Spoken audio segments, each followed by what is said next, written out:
And now we're going to listen to Mike Fagan for a few minutes. Here you go, buddy. Hello, Spokane County deplorables. Yes. Thank you, everybody, for showing up tonight. It is definitely an important election cycle for sure in both the capital of free Washington, also known as Spokane Valley, Washington, as well as the city of Spokane. And I'm glad to see a whole lot of candidates and whatnot that are here. So let me go ahead and just capture your attention for just a couple of minutes. First and foremost, I'm going to put on my Voters Want More Choices hat. A couple of days ago, we made an announcement. We didn't quite make it on our property tax initiative, but boy, I tell you, when the legislature knows that we've got an initiative that is out there on the streets, it definitely provides a little bit more pressure on what it is that they are doing. And I can tell you unequivocally, we definitely dodged a couple of huge bullets as a result of having that property tax initiative out there and in the field. I'm sorry. I'm continually getting out of the lens. What we announced a couple of days ago, we are going back to the basics. The initiative that basically put us on the map when we did it in 1999, then known as Initiative 695. We are going after $30 license tabs once again.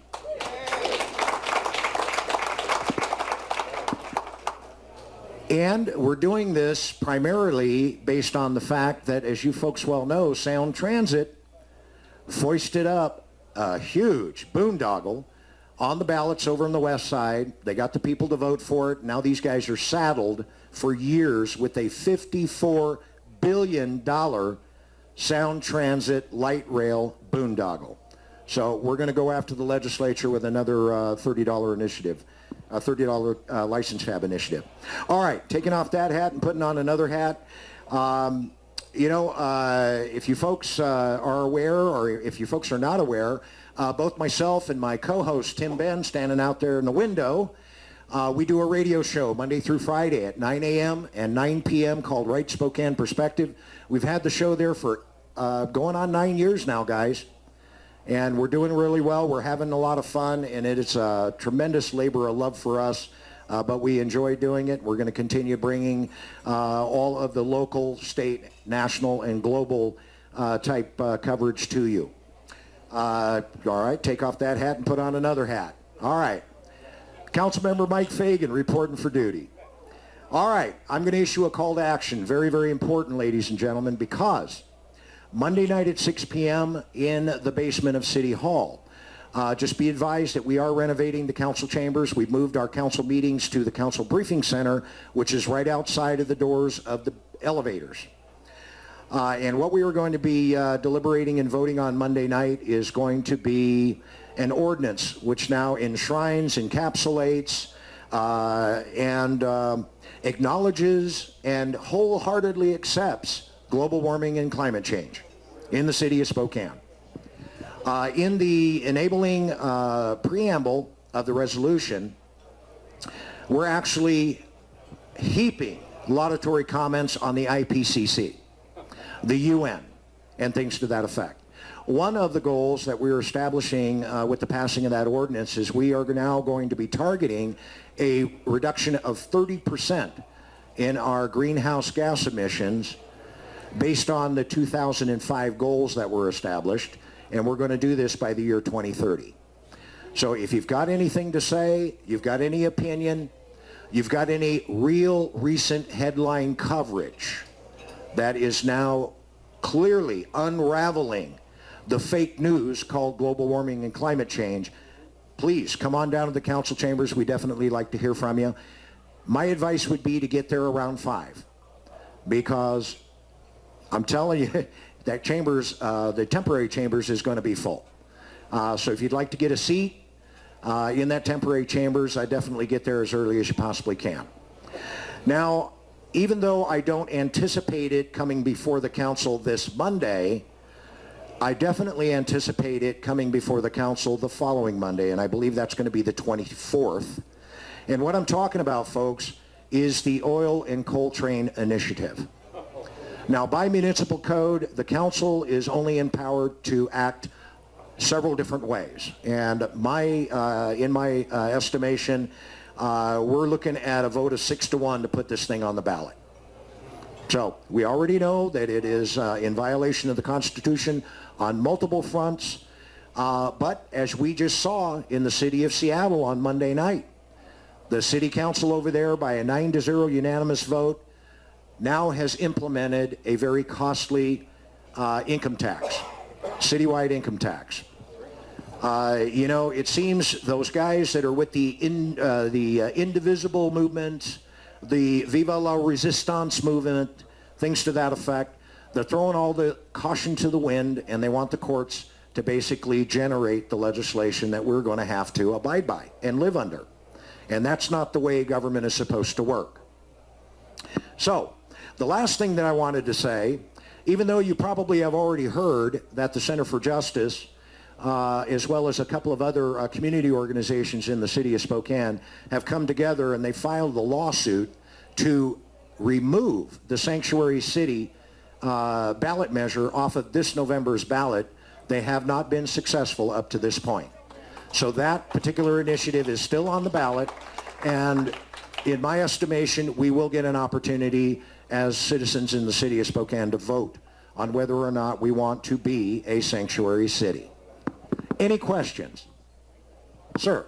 Question to emphasize, Safer Spokane has already been rallying their troops, so yes, get there at 5 o'clock, so they will be... Kelly, wait for the mic, please. All right. In talking to Tom Gurr today from Northwest Communications, who's helped us monitor the signature verification, Safer Spokane is the group that put together the Coal Train Initiative, and they are already rallying their troops. So if we're in limited space, get there early. I know I will be there, but get there. Let's outshow them, and then follow up with the next week to actually do the petition. Thank you very much for affirming my advice. And, you know, one thing I want to leave you as far as a thought is concerned, you know, having sat for the last couple of years on the local emergency planning committee, which is a state-required county-wide committee, we just got done conducting a commodity flow study in the city of Spokane about 6 months ago. And I can tell you something, folks. If you knew what I knew about the explosive, corrosive, acidic, poisonous materials aside from an inert rock known as coal or oil, you wouldn't be sleeping at night. I'm telling you, we've got a ton of other dangerous materials that flow through this community 24/7, 365. So you just got to know that the whole argument about the coal and oil train issue is about climate change and global warming. Any other questions? All right, thank you very much for your time, and go get him tonight with this candidate forum.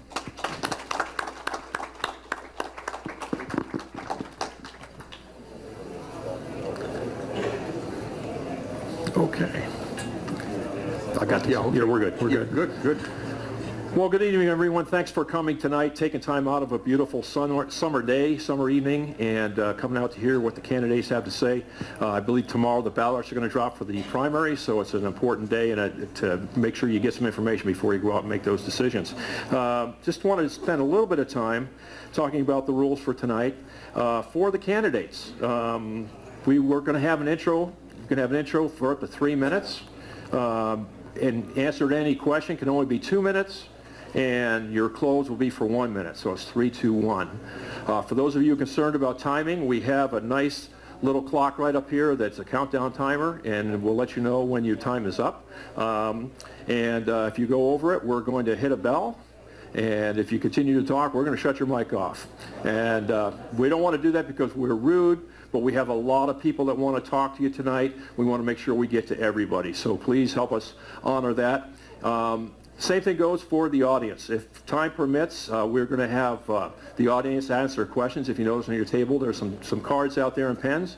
So if you really want to ask a question, go ahead and write it down. And if we have time, and I'm sure we'll have time to do it, we'll get to those questions for the candidates. Timing-wise, we're looking at, first up will be the Valley candidates.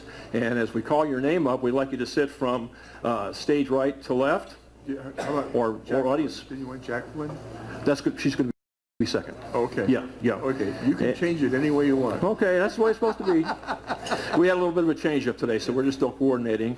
So anyway, it'll be the Valley candidates will be up first. We'll probably run for about 50 minutes, maybe an hour.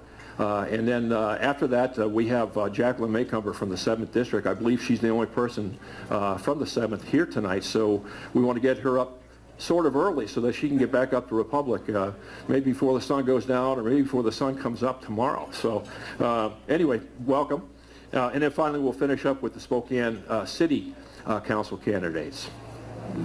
Let's see, I think that's it. I would ask that when you come up for the audience, when you do ask your questions, we don't want to have any speechifying, you know, and I know a few of you in here like to do it, like go on and talk and talk and talk, but we want to hold you to 20 seconds. And again, you know, if you go over 20 seconds, we're going to cut the mic off. So please be succinct with your questions. I like to use the 3B theory of public speaking: be brief, be concise, and be gone. So we're going to use 3 Bs tonight, okay?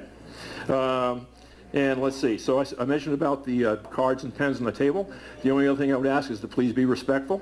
And to the candidates who came tonight, number one, thank you for coming, but also thank you for stepping up to the plate. And with that, we'll get going here. We'll start with the Spokane Valley City Council candidates. First of all, we've got Catherine Alexander, Tim Ben. Oh, sorry, I got the wrong ones. I'm sorry. Yeah. I just said cataract surgery. Yeah. Chris Jackson, Al Merkel, and Rod Higgins. Brandy Peets, Caleb Collier, Ben Wick, Ed Pace, Pam Haley, and I don't know if there's anyone else here. Are there any other candidates from the city of Spokane Valley here? Rocky, come on up. Yes.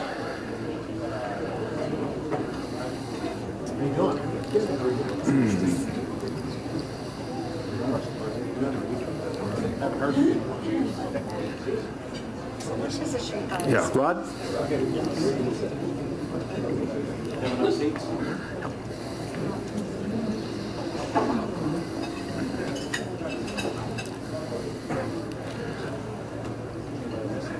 I think we've got everybody here. Okay. So, first of all, welcome again. I'd like to start out with a brief introduction. Each of you have 3 minutes to talk a little bit about yourself and your campaign, and we'll start over here on the audience left with Chris Jackson. Hello, everybody. Hit the switch. Hello, everybody. My name is Chris Jackson. I'm running for City Council Position 1. And probably one of the first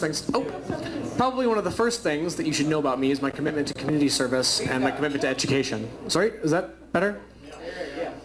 I've been in the Valley, 3rd generation, spent all of my life here virtually, and I firmly believe that everybody needs to give back in any way they can to the community.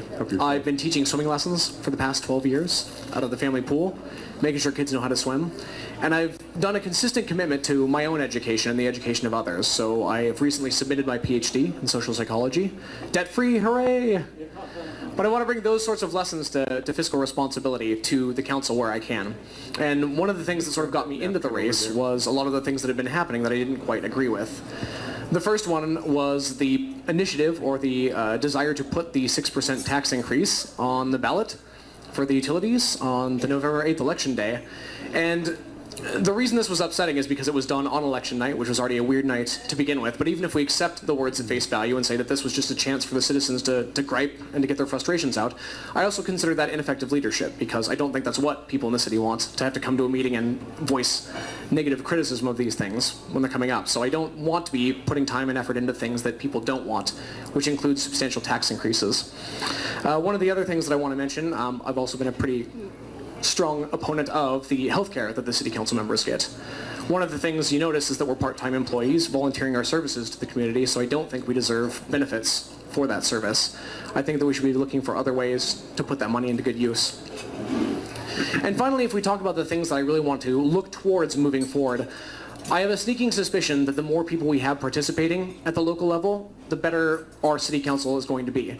And one of the ways I plan on doing that is to use my education in my postgraduate degree in social psychology, which involves soliciting feedback from people, to go out into the community and to find those answers. Because by ourselves, we're not going to solve all of the city's problems, but with contributions from you and with information from you, I think we'll do a much better job of reaching the goals that we set for ourselves. Thank you.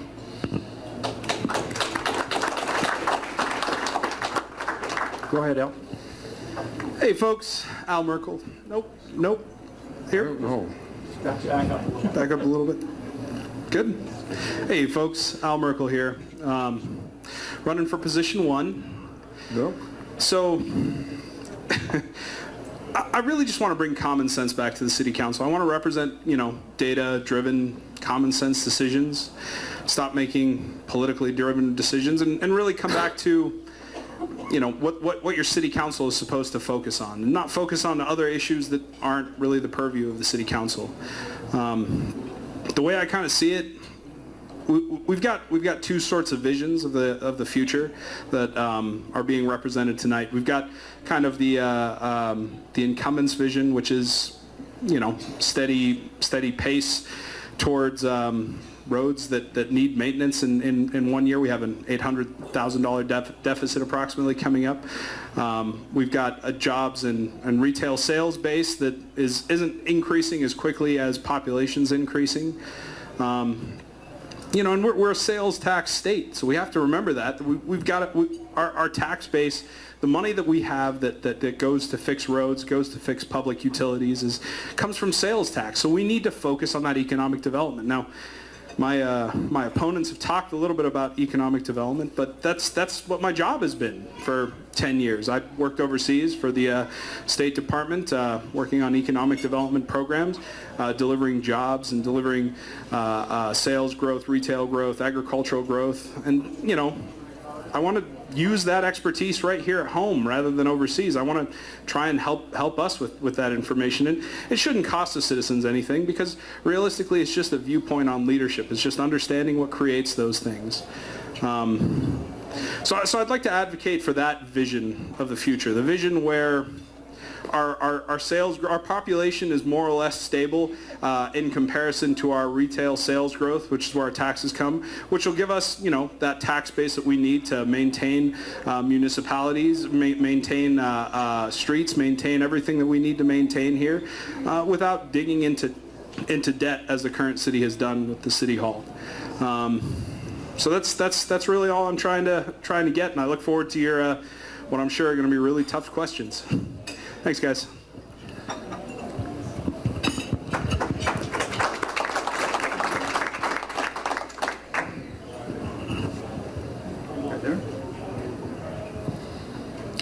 Well, I suspect that would be a tough act to follow if it were true. Spokane Valley, contrary to what you've heard thus far, is not in bad shape at all. As a matter of fact, our finances are, as they've always been, the envy of the state. We have a 50% reserve balance, and our business development is doing very well. Witness the 2 new businesses that you've read about recently in the Spokesman that are moving into our industrial park, which is in the process of more than doubling. Okay? So, and there will be more to follow. Our population is not stable. As a matter of fact, we're closing on 100,000 people. Whoever knew 14, 17, whatever years ago when this was started, 2003, that we would be what we are today. As a matter of fact, we're going to get a whole bunch better. And that 100,000 figure within, I would say, the next 5 years is going to be well in the rearview mirror. As for a steady hand, yeah, I don't see that anything this council has done has been detrimental. As a matter of fact, I can sum it up in 2 words. It's working. And for that, I see no reason to make a change. Especially when, as my opponent has said, he has all this experience. Yes, it's overseas. Yes, it's been at government expense. No, government doesn't create jobs. As we like to say here in the Valley, we set the table and get the hell out of the way. Private industry will create those jobs for us. Okay? As I was listening to Mike Fagan talk here, I heard two things. You know, at one point he and I were talking about one day I needed to go down with a plaque in my hand and attend a city council meeting and give the plaque to them as being the best business development entity in the county for the city of Spokane Valley. Well, you know what?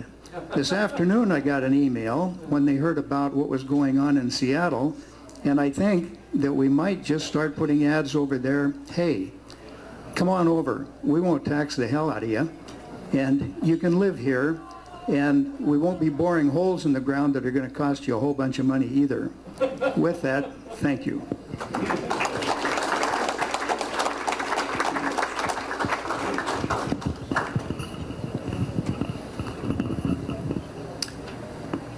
Good.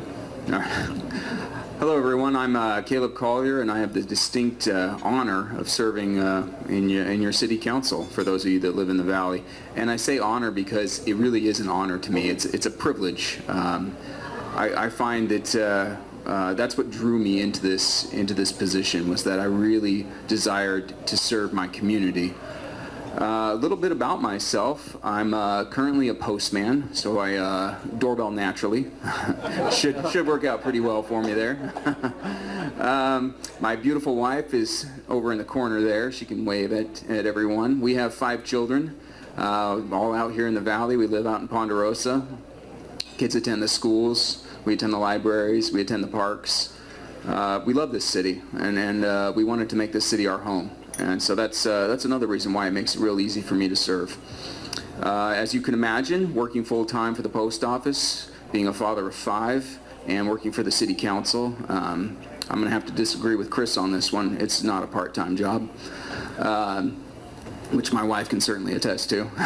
I'm a busy man, but I enjoy it. I'm invigorated by it, and I'm in this fight because I treasure liberty. I want to pass that on to my children. As you can see on my sign, this is really what represents me, the Liberty Bell, because I treasure liberty. I treasure our freedoms. I firmly believe that our Constitution was written for everyone to get involved, and it works not just at a national level, it works at a city level. I believe that government works best when it's closest to the people, and you can't get any closer to the people than at a city council level. It's a wonderful position for me to be in, to talk about these things. You know, the Bill of Rights is a special hobby of mine to study, and I recently heard people talking about that the Bill of Rights was actually given to us as an alarm bell. That the Constitution is our law, but when people start noticing that these rights, these first 10 rights, are being violated, that's an alarm bell. That's supposed to go off in your mind and say, you know what? Something's going on here. We need to get active. We need to get engaged. That's why I'm here, and I really would appreciate your vote. And I will end on this. My campaign slogan right now is Spokane Valley is the answer to Spokane's politics.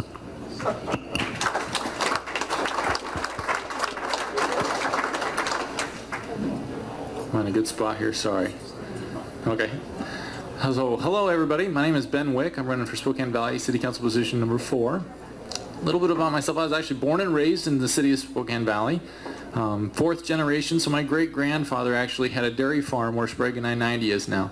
So we were actually here before the state was formed. I'm a graduate of East Valley High School.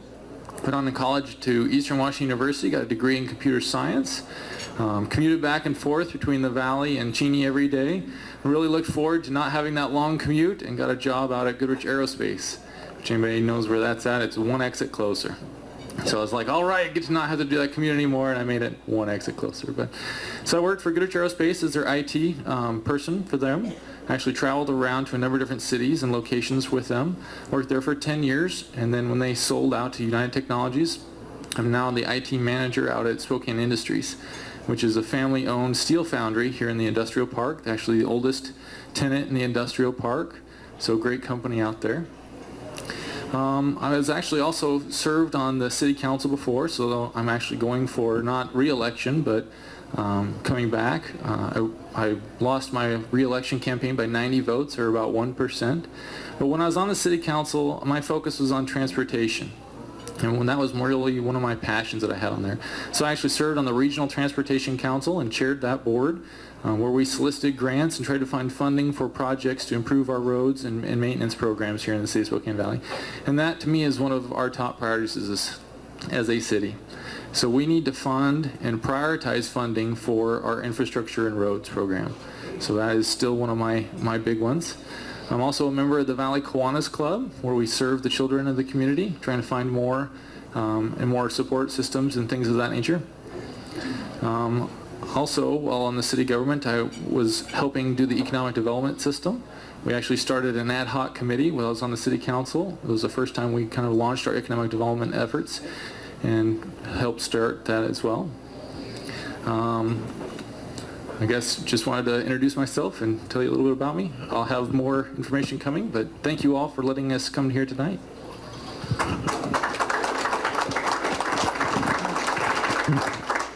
Where do you want? Right here? Is that okay? Hello, everyone.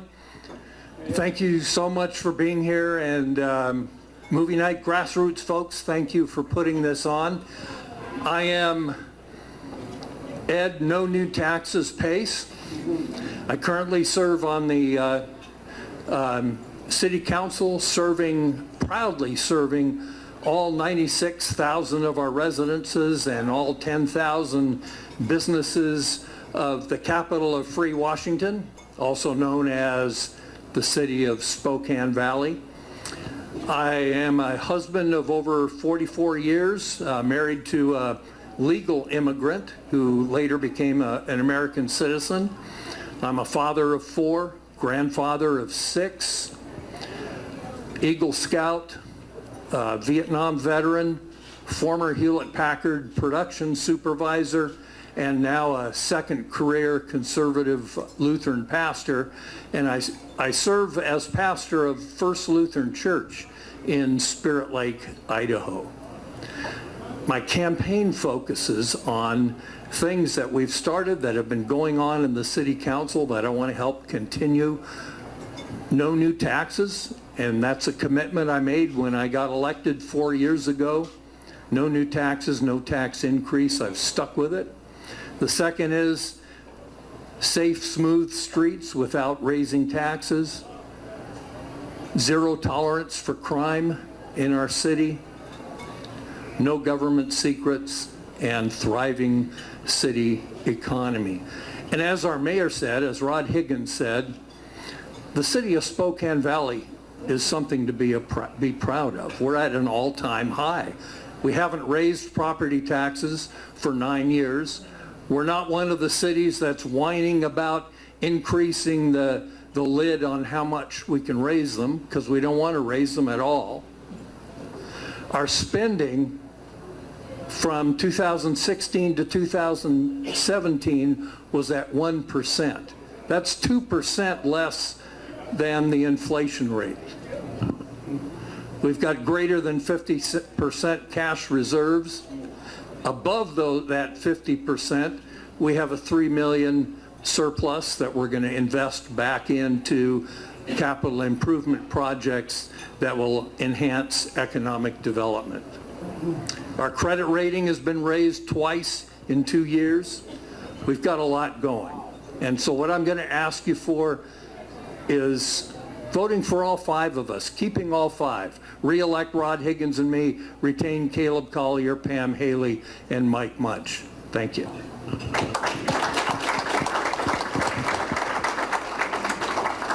So yeah, what Ed said. I'm Pam Haley. I was appointed last year to the City of Spokane Valley Council. I'm passionate about the City of Spokane Valley. I went to junior high here. I was a city transplant, very happily. Graduated from Central Valley many, many years ago. I have an MBA and an MSED, and I do have student loans. I did not manage that. However, I believe in conservative fiscal values.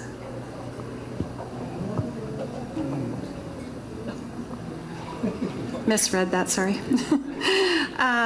So I really want to continue what we've done. We really are very fiscally conservative.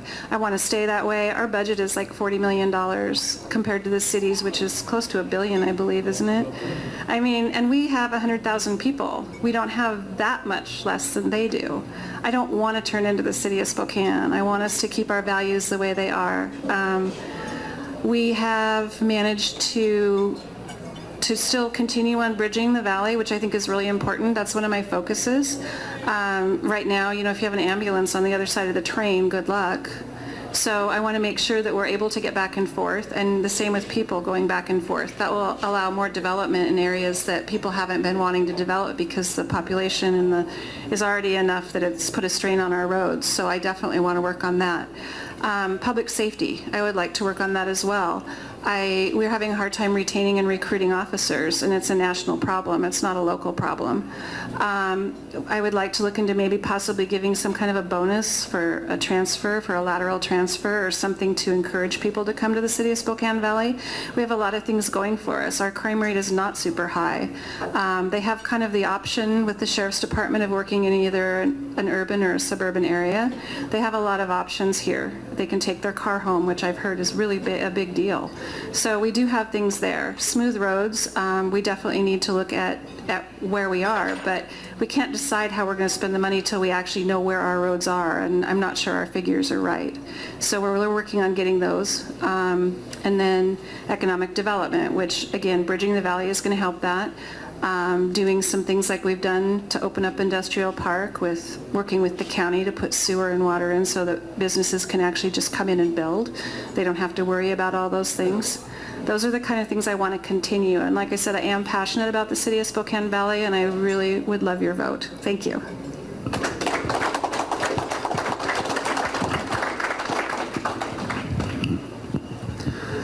Hello everybody, Rocky Sampson here, running for position 5 against Pam Haley. Everything she said is right. Just kidding.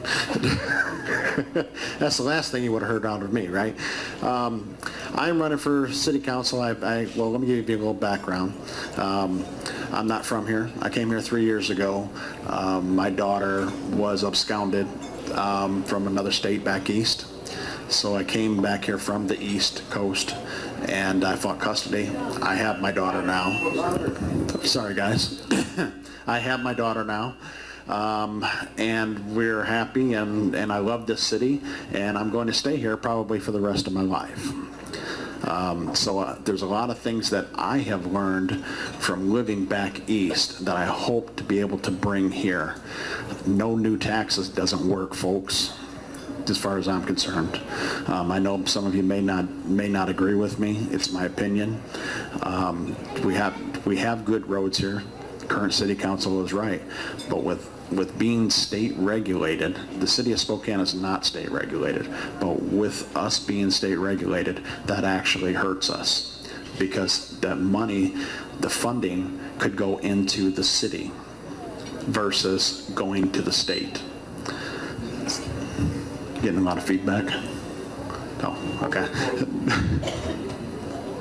What was that? Oh, okay. Sorry. I want to make a difference here. I own Checker Cab of Spokane. I also own Rocky's Flea Market. I have 2 businesses here, so I have skin in the game. My businesses are actually in Spokane Valley. That's very, very important to me. I think if you're going to be running for office, you need to be local. You need to be aware of what's going on around your surroundings. This current city council has said there's not a homeless problem. Well, there is a big homeless problem. I'm also working with the Vietnam veterans, the homeless veterans, which I take in, feed them, get them the resources from DSHS. So that's some of the things that I'm trying to do to improve this city. That's all I have for now, and I look forward to all of your questions. Thank you. Well, thank you, candidates, for each of you for staying under the limit of 3 minutes. We appreciate that. That gives us more time to ask some good questions here. The first question I have is actually a question some of you have already answered, so we're going to work on that here a little bit. But the question is, what do you believe the priorities of city government should be? And if you've already answered that in your question, tell us a little bit about your philosophy on governance. How should elected officials govern? And we'll start over here with Chris. And by the way, there are 2 microphones, one right next to Pam, so you guys can split them up. So. Would this like be in front or whereabouts? Up here? No, that's over with now. We're doing that. We're 2 minutes. 2 minutes. Hello again. There we go. All set? Hello again.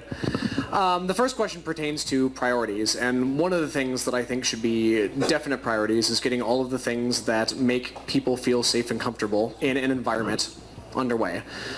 First of all, it's public safety, right? So we are in the act of renegotiating our contract with the Sheriff's Office, and we need to make sure moving forward that we provide or we receive the services that we need. This also extends to things that directly affect people's lives, which includes road preservation and maintenance. We want nice roads, and we want to know that we're pursuing projects to make those roads more expansive in the future. I know a lot of people have expressed concern to me about what we're doing about issues that are going to happen in the future with all the apartments being built. Are we going to expand 32nd so Albertsons doesn't get crowded? Are we going to look to developing the Barker project in a way that is effective and speedy so people don't have to deal with traffic congestion? So these are the issues that I think we as local representatives should primarily be focusing on with the time that we have. And when it comes to leadership styles, myself is one that involves actively listening to the people in my community. And so I've been very active doorbelling and asking people feedback about what they think we should be doing moving forward.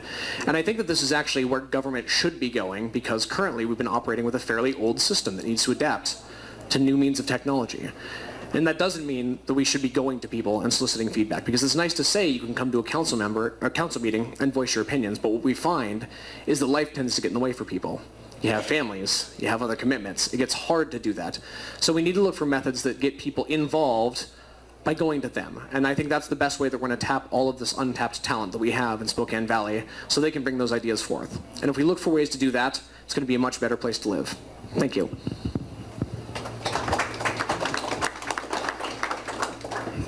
Hey folks, priorities for government, for my council position. I think the number one priority is making sure we can deliver the services that our community believes that we should be delivering.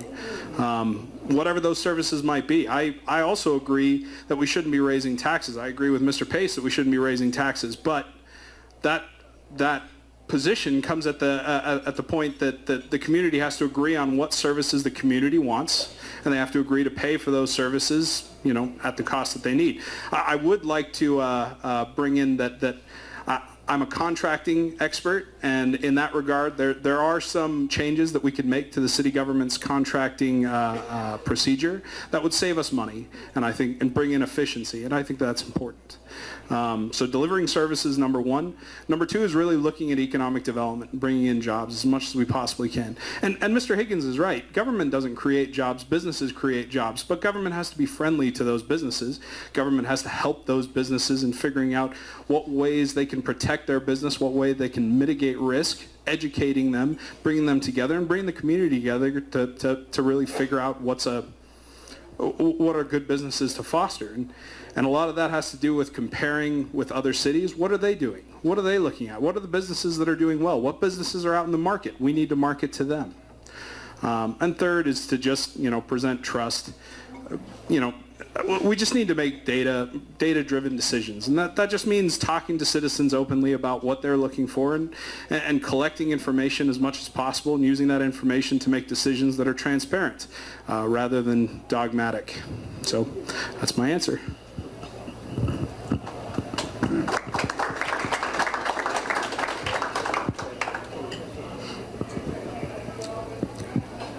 When you're doorbelling, the thing you leave behind is called a Slim Jim. At the top of my Slim Jim says, government should not be an obstacle to living your life. To the effect that government needs to be doing all of these things, I beg to differ. Smaller is better. The minimum amount of government we can get by with is what we need to be doing. And with that, I believe we pretty well achieved that here in the valley. So I'm sort of walking the line here. If it ain't broke, don't fix it. Or, back in my days in the post office, I too worked in the processing center out by the airport. There was a motto out there for the Postal Service: if it ain't broke, fix it till it is. Well, let's don't go there.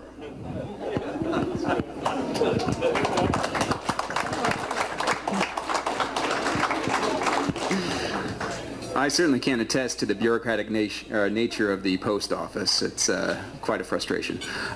This is actually a really easy answer for me. It's laid forward to us by our founders. Government exists to protect life, liberty, and the pursuit of happiness. That's what it's about. And on the city level, we accomplish that by public safety. And they talked about we've been negotiating the contract. And right now it's looking really good for us. We've got a really good contract. We asked for 11 things that we were looking for. We've got almost all of those coming at us. And then from there we go with infrastructure and we go with roads. Really, that's what our citizens want, and that's what we're providing. Spokane Valley has made a great effort to provide fantastic roads, and we have them. And all you have to do is travel over to Spokane to realize their roads are broken. You can drive on ours without needing a realignment. Thank you. As far as what I feel the role of a representative, which is what I call myself. I call myself a public servant. That's what I'm supposed to be doing. As a city council member, I have to be accessible. And so by that, the property tax has already been brought up. We got something like 200, 300 emails when that idea was floated. And it was just an idea that was floated. It was a discussion we were going to have. I personally responded to all emails that I received. That was something like 250 emails that I responded to. I didn't just cut and paste. I responded individually to every single person that wrote me. And I've continued that. Running out of time here, but if you email me, if you call me, if you text me, I'm going to respond to you. I'm going to come meet with you. So I better get off here.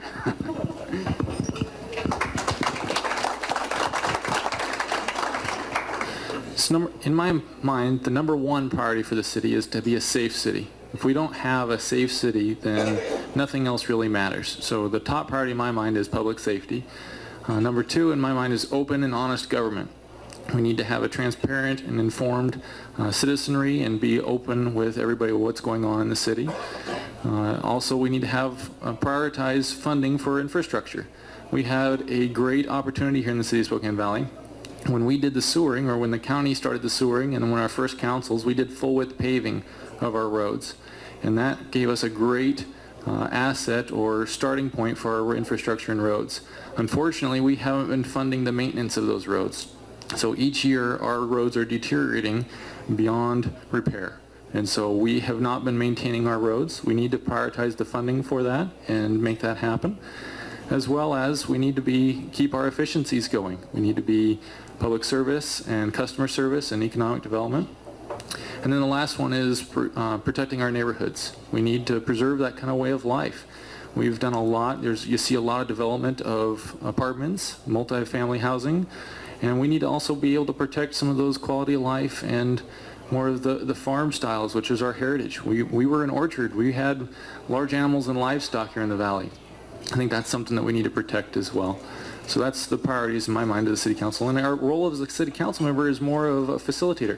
We represent the community. We should be out there, being the liaison with the community, and help facilitate and make the connections that they need to be.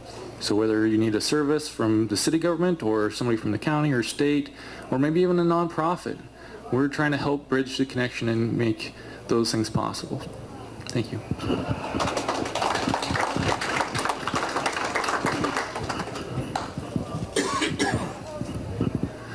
Job number one of the City Council is given in Article 1, Declaration of Rights, Section 1, Political Power of the Washington State Constitution, which says, all political power is inherent in the people, and governments derive their just powers from the consent of the governed, and are established to protect and maintain individual rights.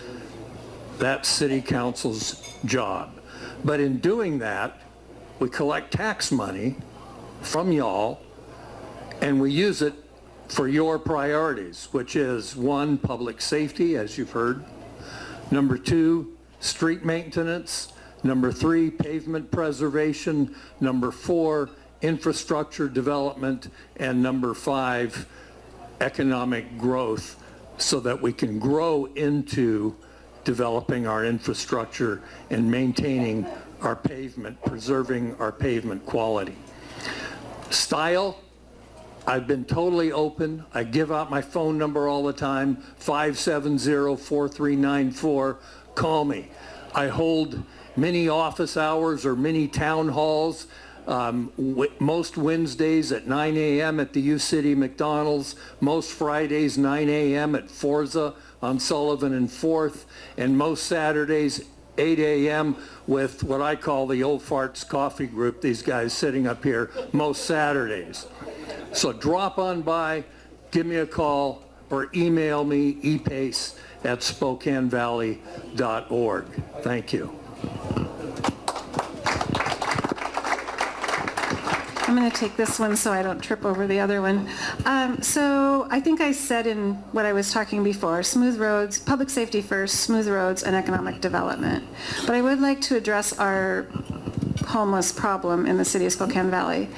So we have a little bit different issue than the city of Spokane does. The majority of our homeless are children. They're couch surfing, they're living with friends, they're living with neighbors, they're really hard to identify, so they're really hard to help. So we need to work on identifying who our homeless are. We don't have the same problem that they have downtown, in part because the drug and alcohol counseling is all downtown and other services are downtown.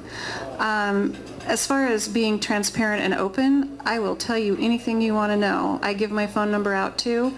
I'm not at those places consistently because I do have 3 businesses I run, and I'm on the city council. So I'm not as you can't guarantee I'll be somewhere on Friday, but I promise you if you tell me you want me to be somewhere on Friday morning, I will. Thank you.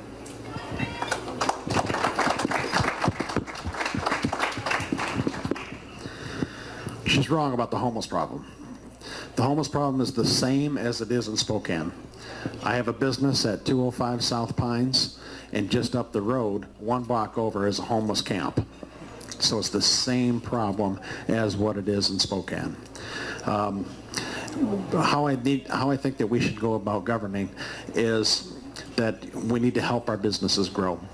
Once we help our businesses grow, it becomes more attractive for places like Macy's and some of the other bigger firms to come in. iTex is another one. They're on the National Stock Exchange. They're looking for a big building as well.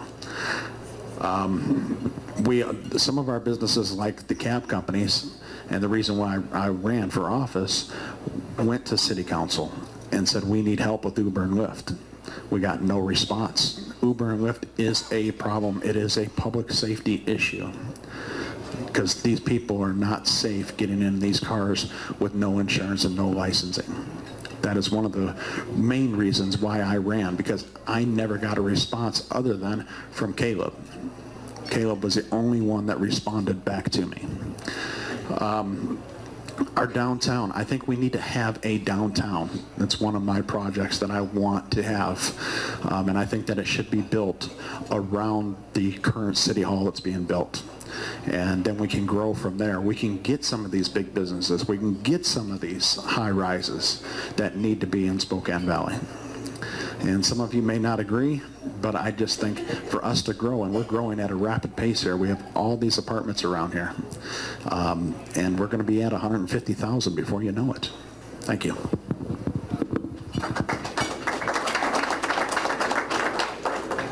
Thank you again, candidates, for staying underneath the 2-minute limit. The next question is a 2-part question. What are your thoughts on the current law enforcement contract with Spokane County?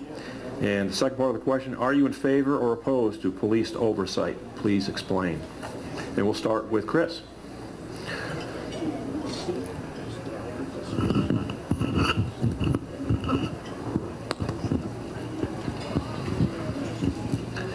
Hello again, everybody.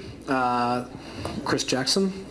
To address these in sequential order, the current law enforcement contract is actually surprisingly heartening given what I've seen with the discussion. I know there's been talk about starting our own police station, but I don't feel like that's the best direction moving forward. I was just at the city council meeting where they talked about some of the things that were coming out, and yes, we do have a morale problem, which was discussed, but I think that we're actually taking active steps to make that a little bit better. And one of the things I'm actually passionate about is looking for ways to have law enforcement work with members of the community to promote citizen-led initiatives. I know the SCOPE program's been pretty good about getting people out there and making people take more of an active step in their community. When it comes to police oversight, one of the issues that has come up about what Spokane Valley's role, or the city of Spokane Valley's role, should be moving forward.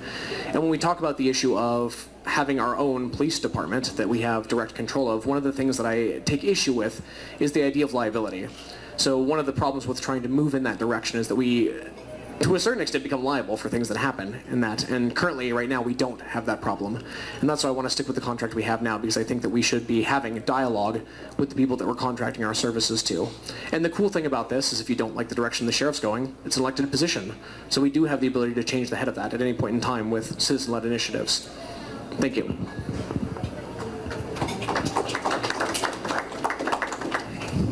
Hi, folks. On the contract, I've been a contracting expert with the federal government for a number of years.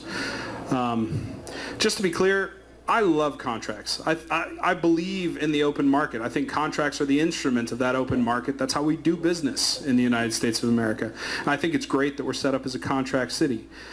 Problem is you take the teeth out of a contract when you set up a contract to be on a time and materials basis. In other words, right now we're paying for butts in seats. We're paying for how many police officers and what is their daily salary. But the truth is you as a citizen, that's not what you care about. You don't care if there's 55 police officers or 54 police officers or maybe even 52. I don't know. What does this matter? What matters is, what are you getting out of the police contract? What are the public safety goals and standards that the police contract is responding to?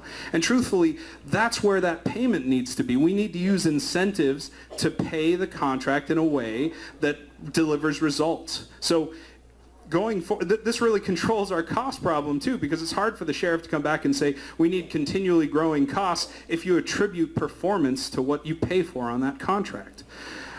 You can't really have, with a city department, everybody talks about small government, so how can we say small government and then say we want another city department? The problem with the city department is, what if the police fail? What if the police commissioner doesn't deliver the public safety results that you're supposed to do? Well, you fire him, but that doesn't get your money back. The money's already been paid out. It doesn't really change the police department. But with a contract, if we attribute service to performance, we attribute payment to performance. If the contractor doesn't perform, we don't pay. That leaves us money for a different solution. Ultimately, that's the way the contract needs to go. This is something I've been talking to the sheriff about. Now, just really quick, the city has tried to establish some goals, and I think that that's top-down management. The city government is not really the experts on these issues. It's really the contractor themselves. We need to work with them and get citizen comments on what those issues are to figure out what those performance standards should be. Thank you.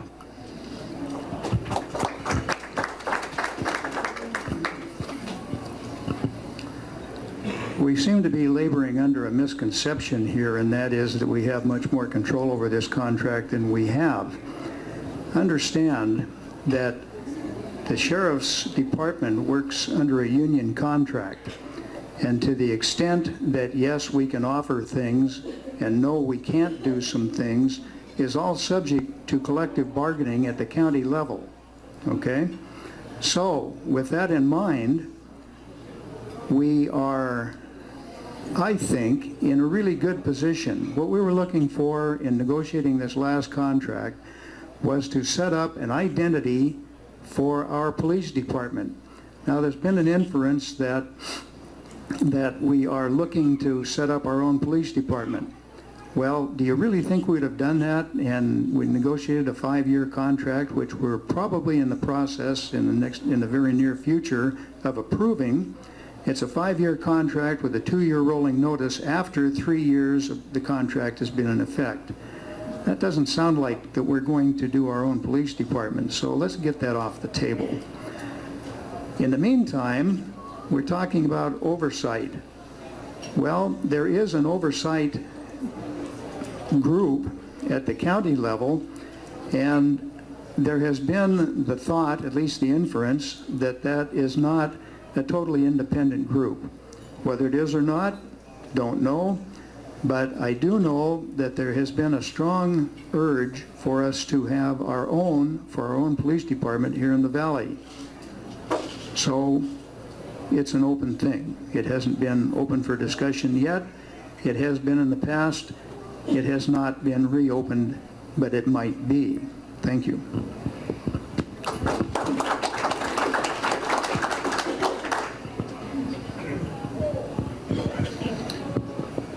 So, as Rob was talking about, we've just gone through the contract, and we are establishing an identity. Some of the things that we're really pushing for in Spokane Valley is our own marked police cars, our own color. We're going to have a light blue color that stands out really well. One of the other things we really wanted was marked police cars from traffic on down. Exactly. We don't agree that these police cars need to be necessarily unmarked. Unless they're undercover or a supervisor. So that was one of the other things that we've established in the contract. We want patches that designate our officers as Spokane Valley police officers. So these are all victories that we've achieved through this contract, and as Rod was talking about, we're probably going to pass this thing pretty quickly here because we've gotten a lot of what we wanted. You know, one of the things that I've been really pushing for is Chief Werner, our police chief, he established or helped establish a property crimes task force. This has been really successful. We've had a number of arrests out of this, and as most of you know, property crimes is a big issue in the entire county. Well, this was funded through a grant, and grants go away. So what I've been suggesting is Ed talked about the fact that we've got about $3 million that's going to be over our 50% reserve. One of the ideas that I'm floating out there is that we take some of this money and fund the Property Crimes Task Force. I have a fan. As far as oversight goes, the mayor said it really well. It's a conversation that a lot of citizens want to have. And I suspect that after the contract goes through, we probably will have that conversation. Thank you. Ben, before you go, just an announcement to the audience. If you wouldn't mind holding your applause until everyone has answered the question, we'd appreciate that. That would speed things up a little bit. Okay. So one of the things that really helped get our city off to a great start was the fact that it's a contract city. So I'm supportive of having contracted services, and contracted services help us in a number of different ways. We can scale up, we can scale down, we can respond more efficiently, and we keep our overheads lower.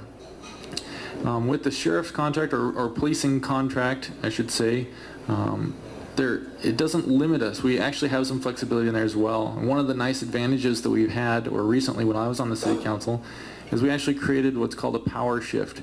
So we wanted to get more deputies. We wanted to put more service out there for making our city safer.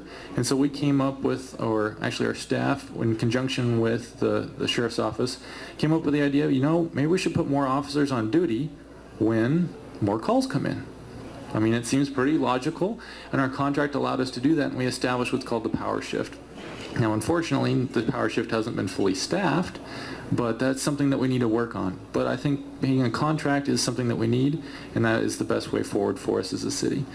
As far as oversight, I mean, all of our government entities and our whole basis of our government is based on checks and balances. So yes, I think everybody needs checks and balances. We as a city control and hire and fire the city manager who runs day-to-day operations, checks and balances. And I think that any services would need a checks and balances, and so that is something that's important that we need.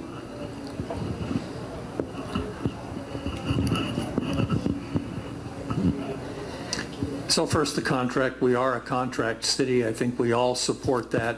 We wouldn't want to change it.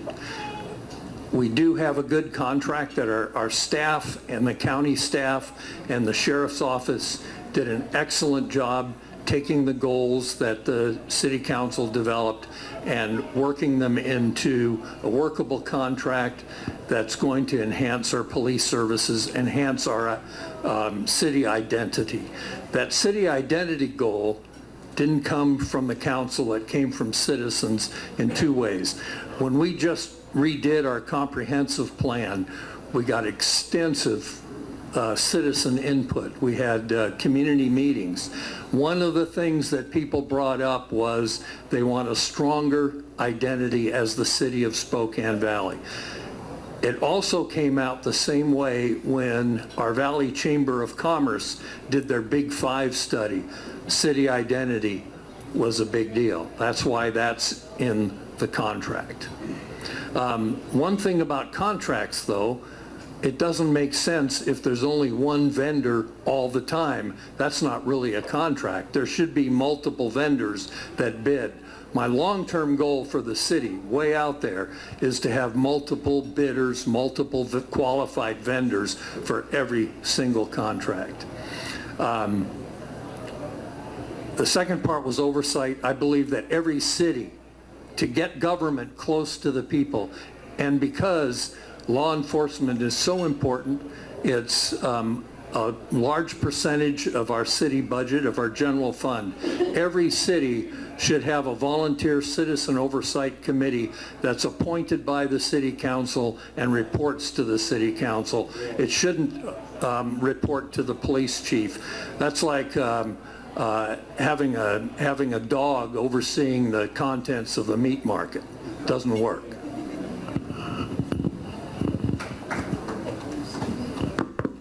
So he's right. We are just now looking at the contract. It's actually a very well-written contract, I believe. There are performance standards in it. There's been a lot of hard work by the sheriff's office, by our staff, and by the county to come up with what we came up with. I kind of will echo what Ed said about an oversight committee. I think that it's obviously, I mean, we're a city, they're our contract. We can't allow the county to take care of our contract. So we should probably have an oversight committee. Thank you.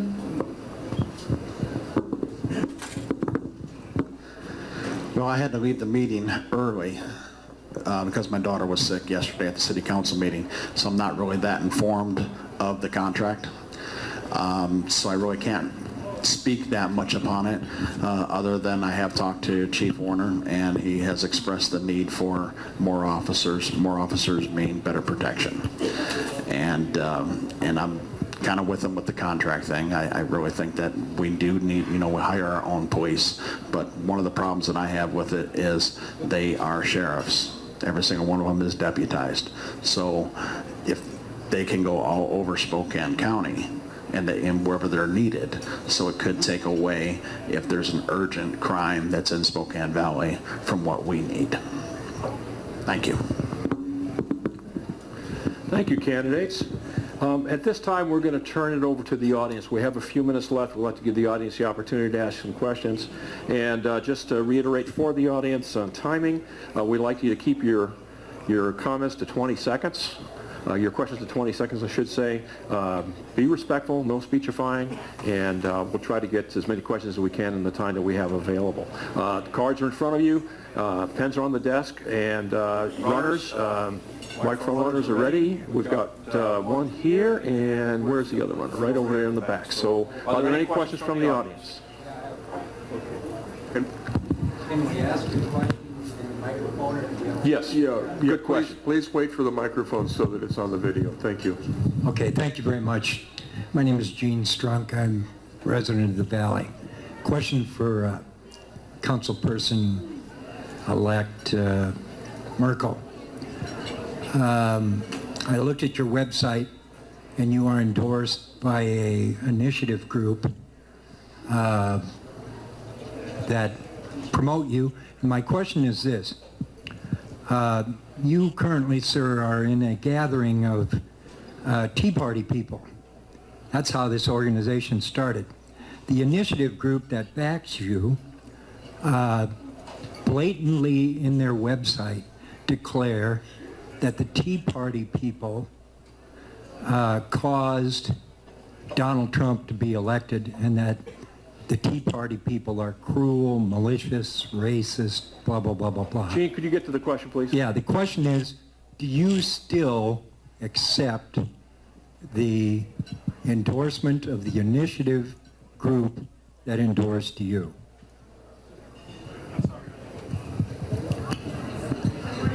I'm sorry, what initiative group are you talking about? You know which one it is. I don't. As far as I understand, I'm not endorsed by any initiative. It was in the Spokesman Review. Mr. Thomas was in this Spokesman Review, the head of this group in Spokane County. Who was in the Spokesman Review? I believe his name is Thomas Kale. Now, I'm trying to be brief, but if you want me to dig out the...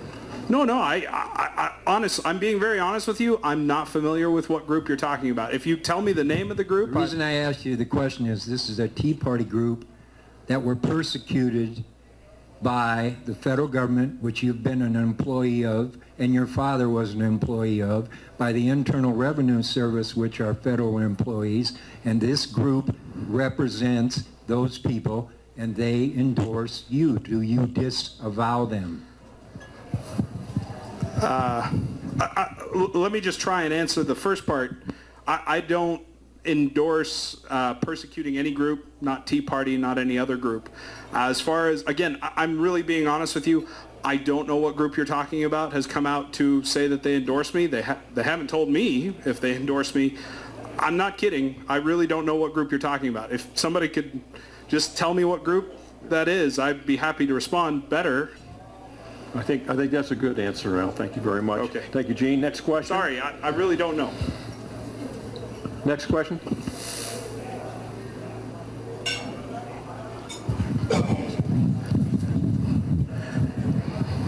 Hi, my name is Larry Haskell. I'm a county prosecutor, as most of you know. I don't do a lot of Facebook work, but I do a lot of reading on Facebook. And I read an interesting thread recently that was discussed by some of the Valley Council members and candidates that I thought was really interesting. And I'm not directing this at anybody, but anybody that'd like to answer it. At any given time, regardless of what position you take on a given issue, there's going to be a percentage of people that will disagree with you. I personally view that about 40% of the time the county disagrees with what I'm doing, or at least 40% of the citizens. How do you respond to those that will accuse you of not representing their interests when you take a position, whether it's taxes or whatever, parks, or how to address this issue or that? There's going to be people that disagree. How do you answer to their allegations that you don't, or you're not representing their interests?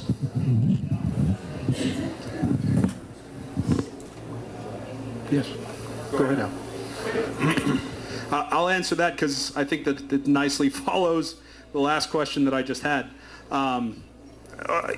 I agree with you. I mean, this is always going to be the difficulty in a republic, that you can't represent every single person's needs. You have to try and represent what's best for the group, what you think is best for your group that you represent.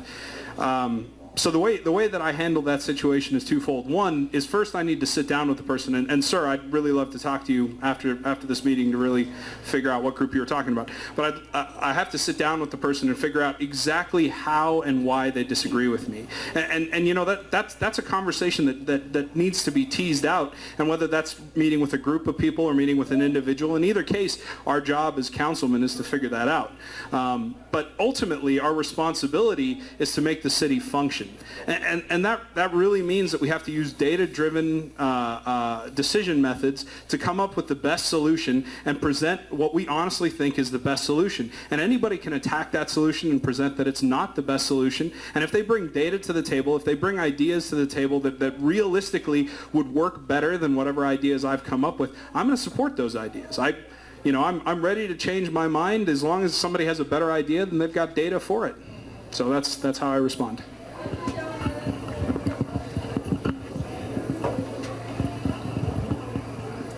Sorry.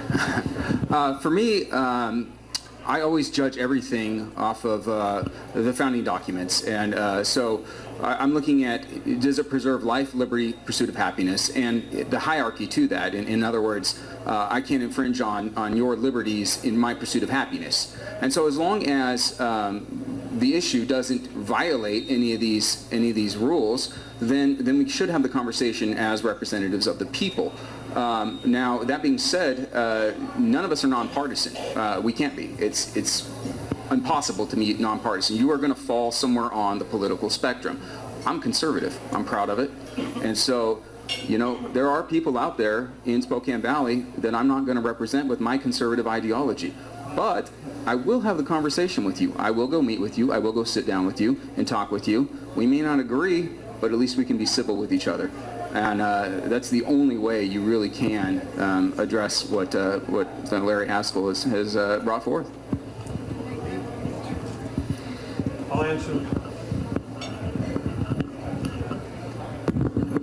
I'll answer that with an example. And of course, it's like Caleb said, we've got to listen. I always listen. I'm a pastor. I've been trained to listen. I'm a professional listener. I do it as a city councilman. People aren't always happy with the result. One example was truck parking in residential areas. There was a group of citizens that wanted to bring up the issue again. The city council had already dealt with it a couple of years before I got on the council. They brought it up again. I went and met with them. I sat down and had coffee with about 7 folks, listened to all their concerns about how they don't want 18-wheelers parked in front of their house. I brought it back to the city council. We got it on the agenda. After talking to a lot of people, both sides, people that own trucks and people that don't like trucks parked in front of their house, I came down on, I wouldn't want a truck parked in front of my house, but it ain't about me. These are public streets. And so we've got to keep allowing it. Besides, we want to be friendly to small businesses. A lot of the truckers were small businesses. This also affected owners of RVs, people with other commercial vehicles like the Snap-on tool guy, that sort of thing. And so ended up, along with my opponent Ben Wick, we voted the same way on this one. We ended up voting no on an ordinance to restrict truck parking. And those same people that loved me because I sat down and had coffee with them now hate me. And that's how it works. That's just the way it is. I'm sorry, we can't be perfect, but that's the way it is. Any other? Chris? I wanted to push back a little on an answer that was given and provide some clarification about how we can best address those issues with those concerned citizens moving forward. Caleb did mention that we're all sort of inherently partisan, but the reason I want to push back is because the cool thing about City Council is that it's a nonpartisan issue, and we deal with nonpartisan issues. And so my education's in social psychology, and what we find in the research that we do is that as soon as you tell somebody that you're a Republican or a Democrat, they immediately filter the information you're saying is either good or bad, regardless of the quality of that information. And so if we leave that out of the conversation, we have the ability to find the ideas that truly are the best. And when you approach someone as a concerned citizen who disagrees with you, it's easier to be willing to change your mind if you don't open the conversation in that context. And so I want to try to steer away from partisanship for the current city council, because that's the only way we can get the best ideas, and we can make the environment where people feel the most comfortable approaching you with those thoughts, questions, and concerns. And so I do want to push back a little bit about that, because I think we can do better and make more public commitments to trying to be as nonpartisan as we can, so everybody can be at the table having these discussions. Thank you. All right, any other questions? This will be the last question for the Spokane Valley Council. Thank you. My name is Vitaly Maximov, and my question is for Rocky Sampson. You said something that caught my attention. You said that Lyft and Uber are a big problem, that they're unsafe. I happen to use Uber everywhere I go. I use it in Spokane, I use it in Detroit, your hometown. I use it in Malaysia, and I've always gotten great service, and I never felt unsafe, and I know they have insurance. So I went to your Facebook page, and I discovered that you are an owner-operator for Checker Cab Spokane. So would it be fair to say that a major reason that you are running for City Council is because you want to use your position to shut down competition? Thank you. Thank you for that question. I do appreciate that. I don't want to shut them down. I want to make them equal. Okay, we have to pay millions and millions of dollars with insurances, and to answer your question about their insurance, they have no insurance. When you get insurance and the insurance agent tells you, okay, I want you need to either initial or check this box, and once you do so, you do realize that your insurance is void. Without commercial insurance, and when you're hauling around passengers, that is illegal. And that's what I'm trying to stop. I'm trying to get them to actually have a city business license or a state license, just like every single cab driver in this town and in Spokane has to have. Okay, this has not been the first push. The city of Austin, Texas did the same thing. The city of Pullman, Washington did the same thing. So if they're doing it, why aren't we doing it? Why aren't we keeping our citizens safe? That's all this is about. This is not about telling the competition that I don't want you here, because I like it that they're here. I really do, because they actually help me out a lot of times. There's been times where, you know, we've been just too busy, and people say, oh, I'll call Uber. I say, great, call them up. Good luck. They have no customer service. That's another thing. So when you have a problem, you cannot call Uber. You have to send them an email. So if a driver raped your daughter, you cannot call customer service. That's happened in Detroit, Michigan. And there's been other instances where, you know, drivers have went off and hurt people, killed 6 people in Chicago.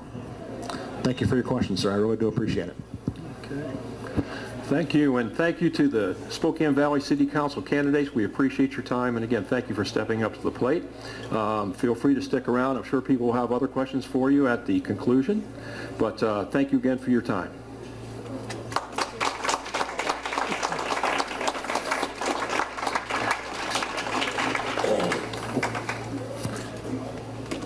Okay, at this time we're going to change the format up a little bit. We'd like to invite Jacqueline Maycomber up here to tell us a little bit about herself. Jacqueline has recently been appointed as the 7th Legislative District Representative, and she hopes to be retained on the ballot next time. So feel free to sit down where you'd like, grab a mic, and I think we'll just start with having you introduce yourself, and then we'll have a couple of questions for you. By the way, is there anyone here from the 7th District? Okay, Bruce. Okay, so we've got some 7th District people here, so good. Hi, my name is... excuse me. Excuse me. We've got too much distraction back here. Hey, folks, can you tone it down up back there, please? Thank you. I could start singing. That would get a lot of attention up here. That's all right. Get 2 words straight, too. Yeah, that's true. Just start humming. So I guess, can you guys hear me now? Hear me okay? My name's Jacqueline Maycomber. I'm the state representative for the 7th District. And I'll tell you a little bit about myself and what we've been working on. I'm sure you guys have quite a few questions because it's been pretty emotional and entertaining the last few weeks.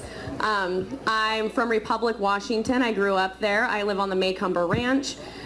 We grow alfalfa and cattle. I have a degree in biochemistry where I did biomedical research. And then I became a law enforcement officer. And after becoming a law enforcement officer, I decided to work for Senator Short. I did that the whole time that she was in office, and recently was appointed to the representative position after Senator Danzel went to work in the Trump administration. It's really exciting. I think we should be... Yeah, it's a great job. And so what I've been working on, I can just start with the Hearst decision. I'm assistant ranking on the Environment Committee. The Hearst decision, as you well know in Spokane County, has gravely affected our district. The Hearst decision is the first line of control when it comes to land. And it's the final decision, because when you own the water and you control the water, you can control the land, you can control the local governments, and then you finally control the people. And so right now with the Hearst decision, it's pretty much locked up as a park, our property over here on the east side, for the I-5 elite to control, and the water that flows underneath it to be a chess piece for the climate change. So what I worked on with Representative John Koster was a bill regarding the tax shift. Now, it's something that we don't talk about too often. We just worry about, oh, those landowners over there who now don't have their water rights. But what we're about to find out, and we'll go into McCleary in a couple minutes, is that when we devalue the property next door to us, when it's worth $100,000 and then the next day it's worth $3,000, that $97,000 still is owed to the county. But who's going to make up that difference? So that's called what's a tax shift. And that's something that we haven't really discussed. And when that occurs, you as a homeowner are going to make up that $97,000 difference. And so right now we have a legislation that says counties, we will help pay for you to reassess those values of those properties. So us as homeowners don't wake up in 2 to 3 years and find that our bill went from a couple thousand to $6,000 because of the state's Hearst decision. Now that made the Seattle Times, that was on an editorial. At this point, as we all know, that's being held up in the legislature, the Hearst decision, because there's some people along the I-5 that don't feel like that's going to affect them until they start paying the changes in the tax shift. I also wrote an amendment for the budget regarding the takings law under Hearst that said if you were adversely affected under the Hearst decision, that you should seek damages as you would under the takings law, many things on intimate domain, other issues, that you have a right to seek damages. Now, I don't like to come up with problems without a solution, so I said I know where to find that money. It's $4.6 million, it's under the Clean Air Act, and it's for the Department of Ecology. And somehow that didn't make it to the budget, but I thought that was a good place to start to make our landowners whole. Right now, to kind of switch when we still talk about our property taxes, the McCleary decision, education is very important. I was a school board member until being appointed to the position. Unfortunately, the problem with tying the amount of the levy to our property taxes is we're going to feel a Hearst shift if we don't take care of this problem, and a tax shift, and then we're also going to be putting on top of that this McCleary levy. So in 2018, you're going to have the current levies that you're going to be paying under that you voted for, and then you're going to have the McCleary levies. So that's a double taxation in 2018. So what we need to really look at, and I think this is so important in this year, is our liberty and our property. And that's where our freedoms start, what you decide to do with your property. So we really need to, I had the Department of Ecology and the governor's office in my office, and they were really, telling me all the great things they were going to do to negotiate Hearst with me. 5,000 gallons a day, then we'll cap it. That's all you get, but you could do a lot with that. Well, now we brought it down to 300. It doesn't matter. Because the truth of the matter is you can grow whatever you want on your property, you can have whatever animals you want on your property, and that's not for the government to decide. When it becomes the day the government decides what you can grow, how much water you can use, your food is dependent on their transportation. So you're going to wake up and realize your water turns off, you can't grow that tomato, you can't have that cow, you can't have that chicken. Now who do you turn to? And that's what this legislation this year has been about. Who are you going to start turning to? When you write that check for your property taxes, who are you turning to? Who are you dependent on? Who are you dependent on for your water? Who are you dependent on for your food? And now, who are you dependent on for your education? This is a really important year when we start talking about what you're responsible for and what are our liberties. And I think that this is why we're still here today. And it's not just the taxation. We're still here fighting for our rights and our property and our liberties.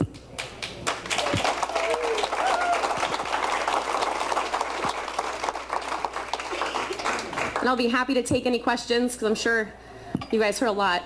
Yes. So the court held Whatcom County's plan was out.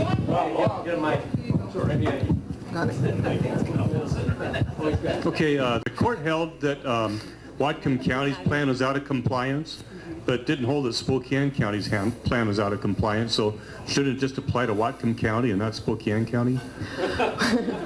So I'm going to get a little political. When we talk about our judges on the ballot, let's make sure we look at them, review them, because most of our problems have kind of stemmed this year from who we're electing in that Supreme Court. So you would think so right now, but we also have control. Well, Spokane County's a little different because that's the foster problem under the IRA. So it's a little different when it comes to water, but it's still the control of the Hearst. And yes, you think it would be one area, but unfortunately it became statewide. And the compliance on whether or not that the hydrologists are necessary. So and it becomes an affordable housing problem. When you pay $80,000 to prove that you have water, that the Department of Ecology in their own study said it's 0.01% that exempt wells pull from aquifers. That's their own study. Their own study says it's exempt. So when you're actually paying tens of thousands of dollars, up to $80,000 to prove that you're exempt from the Department of Ecology's own studies, that becomes affordable housing issue. So who gets to move out to these beautiful areas that we live and we farm and we ranch? It's not us. Who is it? So that's the control and that's the power. Very good.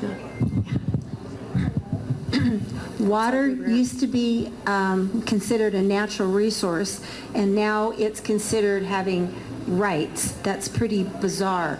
I wonder if anybody's ever tried talking to the ecology-minded green people, extreme, that while they might think that the river has water even though it can't sign its own contract and can't cry or be happy or whatever, that the land also has living organisms, and the land needs its water because things don't grow in sterile soil. So if you want to use the one, use both, because then you got to have water. That's a very good point. And when we talk about that, the land, it's kind of like the fires. Let's not log, let's not do any forest management, but let's let it burn to the point and such high temperatures that nothing can grow on it for 100 years. The ground is scorched and you have landslides now that we're dealing with in most of our district. So the logic isn't apply, it's power and control.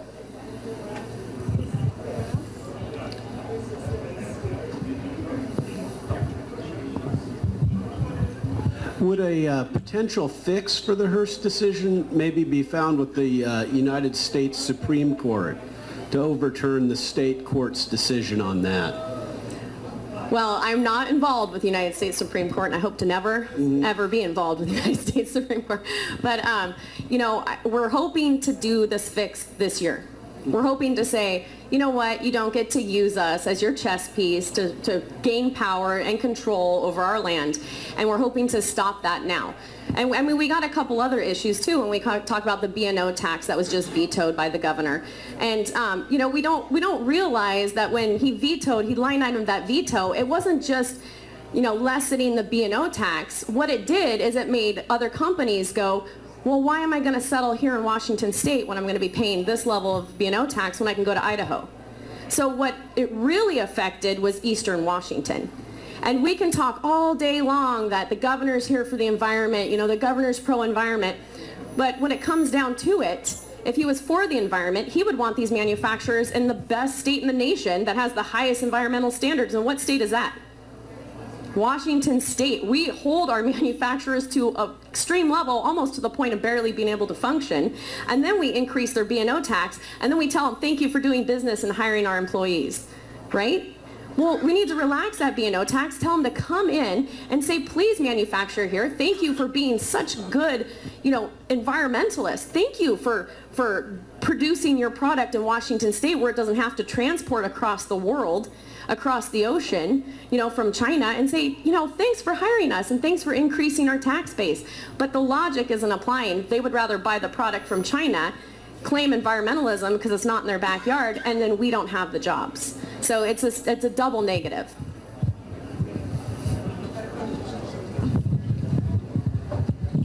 So my wife and I run a child care, which a lot of people here know because I talk about that issue quite a bit. When we started our business in 2000, there was 30 pages of regulations. What's on the table now is 140.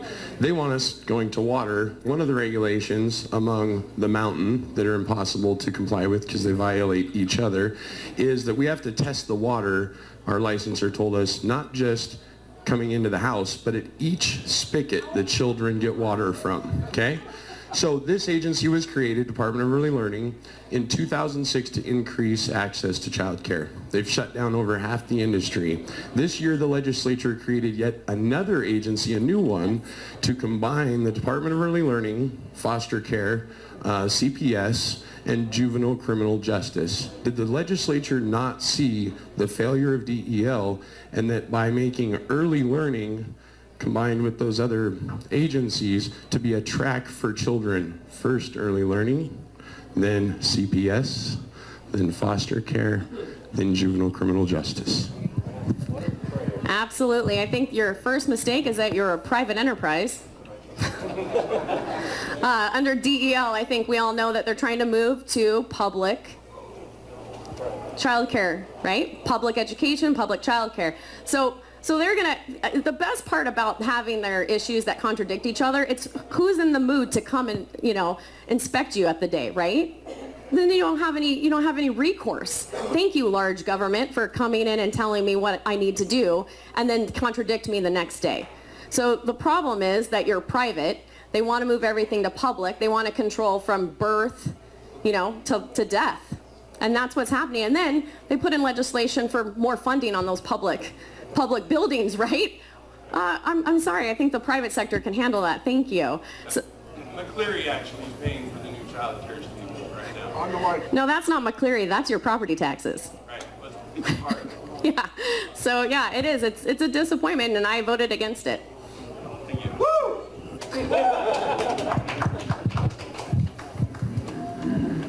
Any other questions? Going once, going twice? Gone. Thank you very much, Jacqueline, and best of luck in your campaign.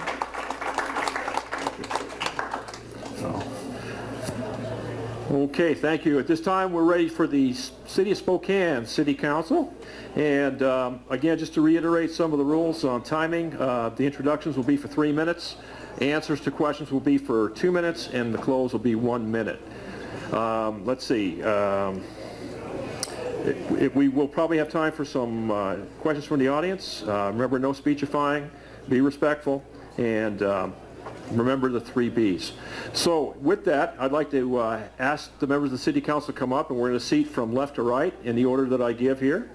And hopefully we've got everybody who's should be here. We're going to start out with Catherine Alexander on the seat on the left up here, followed by Tim Ben. Tony Keepy, Matthew House, and Brian Burrow. Did I miss any other city candidates? We're not missing anything. Yeah. Okay. Okay, Catherine, Tim, Tony, Brian, okay.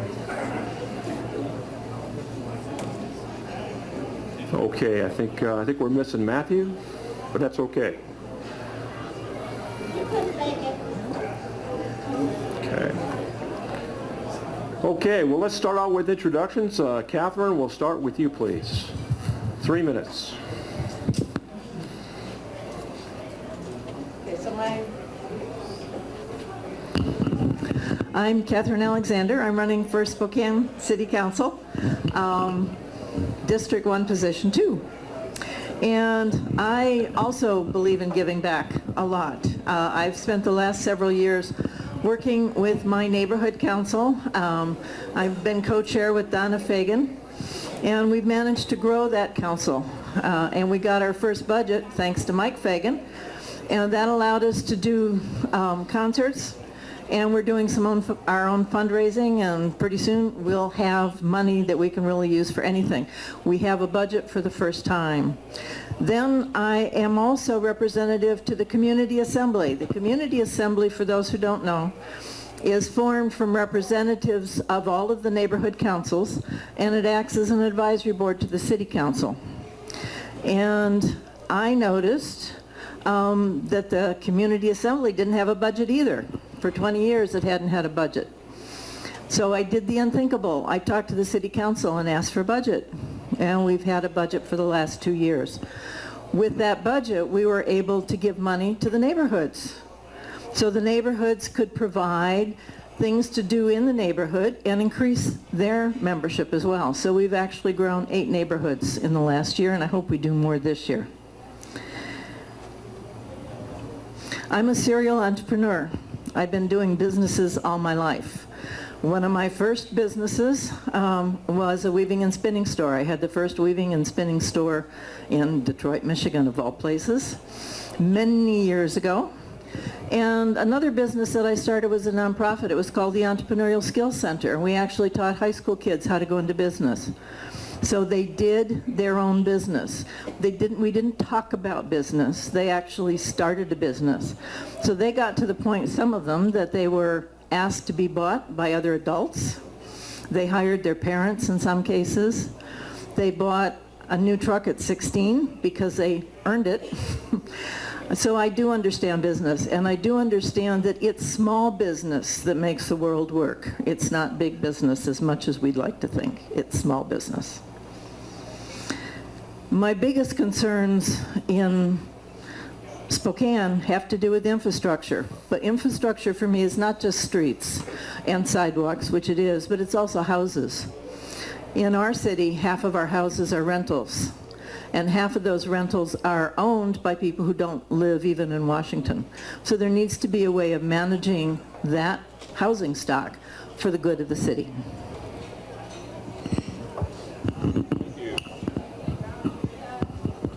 Tim Ben. Yes, I am Tim Ben. I'm running in District 1, Spokane City Council for position 2. I've lived on the north side of Spokane my whole life. My wife wished we would travel some more, but I actually am pretty happy with the north side of Spokane, and we've got a lot of beautiful places around Spokane, and I think that we've got to be a better city. I think that we could be more welcoming to visitors if we had things that we could call streets. You saw the Valley talk about their streets and preserving their infrastructure. From my view in the city of Spokane, I don't see that the Valley currently has a big problem. If you can drive down East Wellesley, I actually doorbelled a door today of a fellow who, his buddy, hit a telephone pole with his motorcycle because of a pothole. The city of Spokane streets are so bad, I don't think we need to talk about anything else, not regulating the trains, elephant hooks, all the other things that city council talks about. We need to focus on streets. They are a public safety hazard. So one of my jobs, of the many jobs I've had, I've worked in some construction, I've done automotive, I've worked in childcare. So it's really hard for government bureaucrats to pull one over on me because I've actually done the labor work. I've helped my grandmother operate a rental that housed Vietnam veterans. So I know how things work. When they do grind and overlays on the streets and they only pave 1.5 inches to 2 inches, you can look it up on the internet. It's really easy. There's this thing called Google. Maybe we can introduce that to city planners. 1.5 inches of asphalt to 2 inches of asphalt, it only lasts 8 to 12 years, and that's a national standard. Okay? We have freeze-thaw. They blame the freeze-thaw, but it's actually not the freeze-thaw, it's that they're not paving for freeze-thaw conditions. So as a mechanic, I knew that, well, actually I should be a mechanic again because there's a lot of work driving around Spokane because their cars are just destroyed. I can hear their struts knocking, I can hear their CV axles clicking, all the damage that's done. The average person in the United States pays $600 in cities with poor roads per year in maintenance on their vehicle. I guarantee you in Spokane it's probably double that. And if the left wants to talk about regressive taxes, that's a regressive tax on your single moms. So fixing the streets actually will help the poor. And I don't know if we can convince the liberals of that, but I think it's a good start to just hammer that home and just stick on that one issue until they understand that what we have is not streets. Tony Keepy. Hi, I'm Tony Keepy. I am a candidate for Spokane City Council in District 2. I moved my family here in 2000. I have 4 children. 3 are in college right now. One's getting their master's to Eastern. The youngest is going to go to Gonzaga. He wants to be a basketball player. But I always like to talk about my family because I'm a family person. And my wife and I celebrated our 29th wedding anniversary this past Sunday. So I'm running for city council because we don't have our priorities straight here in Spokane. First thing they want to do is let's have revenue increases. I bring my 4 pounds of sugar because it's not 5 pounds anymore, because Brian Beggs wants to have a sugar tax. The sugar tax is the most regressive tax for the poorest people because they drink the most sodas. We do not need to have a soda tax for our public safety. I talked to Chief Mydale. He says we need at least 16 new police officers, 1 per shift. That sounds reasonable. In the Spokesman Review, the study came out saying we need 44 for our public safety. That's $5.5 million a year that we've got to increase. But we are wasting money. Let's look at Thor Freya Couplet.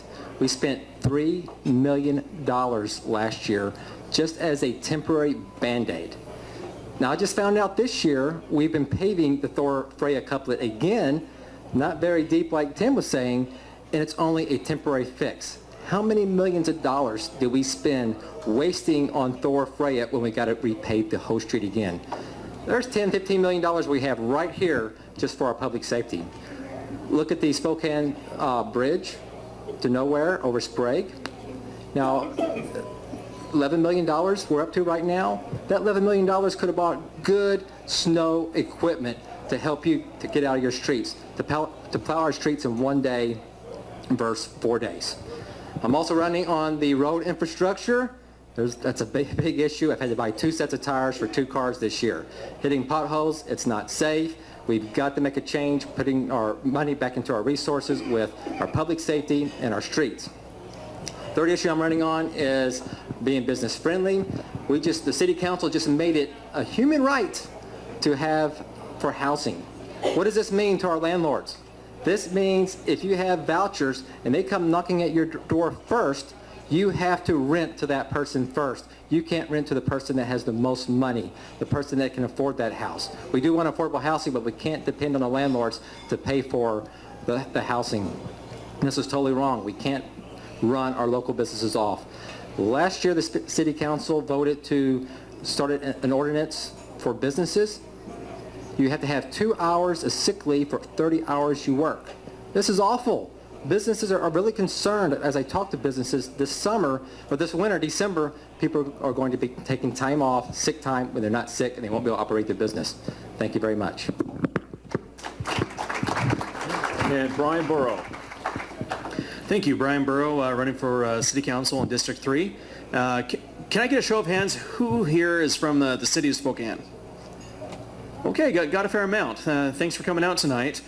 So District 3 is everything north of the river and west of Division all the way out to Indian Trail and 5 Mile. I grew up in Spokane's north side there. I'm number 4 of 5 generations. And we've got quite a bit of difference between the city of Spokane and Spokane Valley. And one of those is you guys are very friendly to businesses. I have to applaud you, honestly. Great job. I worked with an energy company where we developed a project, and we specifically chose out here in Spokane Valley because the way it was business friendly. We met with folks at City Hall. Doors were open, red carpet rolled out. It was amazing. So thank you. We've got some lessons to learn over in Spokane. But in the city of Spokane, we do some things really well. We spend money really well. Okay, we do, and a lot of it. To tell you a little bit about myself, I grew up on the north side, went to North Central High School, went on to Eastern Washington University. I have a degree in finance. I have another degree in economics. I have enough accounting credits to take the CPA exam. I promise you there's not a bigger nerd up here tonight. That's me. I love to dive in, analyze things, and make smart decisions. I've consulted for companies around here like Haskin Steel. I ran an aerospace training project around the state at 10 different community colleges, and I taught my program over at SCC. I love economic development. I love creating jobs. I love training people to create good workers. And so what I think I'll bring to City Hall is, I have this passion for creating safer communities. I have a passion for creating jobs and growing our local economy. And I don't have a passion for spending money, okay? So I want to decrease our wasteful spending, and like everyone said up here, we don't need to focus on elephant hooks and take it a stance on the Dakota Pipeline as a city and these things that take us off course and waste money down at City Hall. We need to be focusing on fixing our roads. We need to focus on keeping our streets safe. We need to focus on not turning away businesses. Unfortunately, you guys now have two of the businesses that chose Spokane Valley instead of the city of Spokane. So yes, good job, big win for Spokane Valley. Unfortunately, we need to work on that, and that's what I want to do in the city of Spokane, is make our city more competitive for manufacturing jobs like that, and build on what we have and make it even better. But one of those other differences, I do have to tell you, you guys have 4 seasons out here. You truly do. In the city of Spokane, we have 2. We've got winter and road construction, okay? That's what we have, and I'd like to help fix that. So if you're on social media, come find me on Facebook, okay? Find me on my website, brianburrow.com. Thank you, candidates. During the break, our Toastmaster General came up and gave me some coaching, and it's a pretty wise suggestions, so we're going to follow that. We're going to kind of do a round robin for this discussion here. So since we started with Catherine, the first question is going to go to Tim. Tony, you get the next one, and then Brian, and we'll keep going around like that, okay? Thank you, Toastmaster General.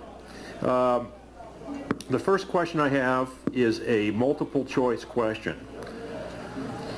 There are 5 items here. Climate change, sanctuary city, tax on coal cars, elephant hooks, or none of the above. The question is, which of these issues is most important to governance of the city of Spokane and why? And we'll start with Tim. I was laughing. Can you repeat those? Sure.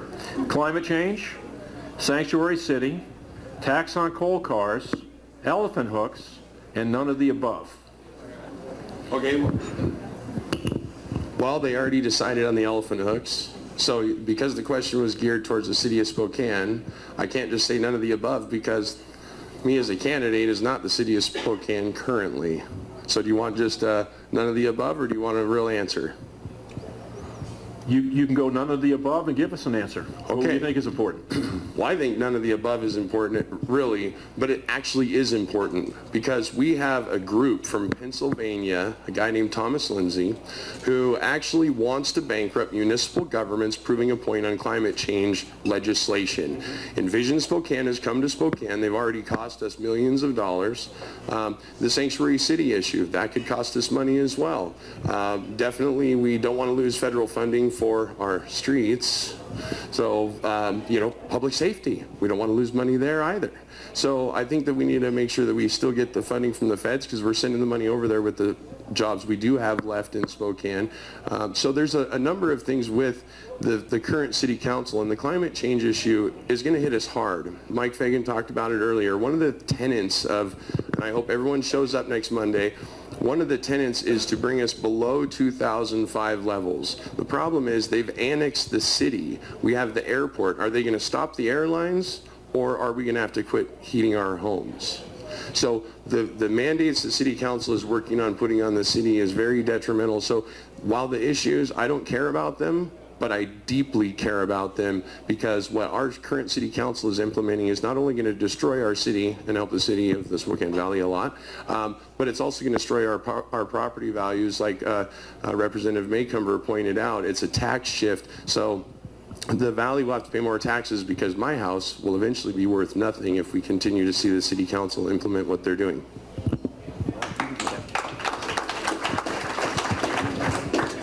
I think there should be one more answer to that, and that's all of the above. Because that's what Tim said.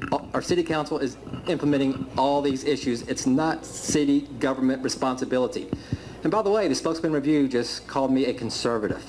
I am different than my three other opponents Oh, I don't see them here.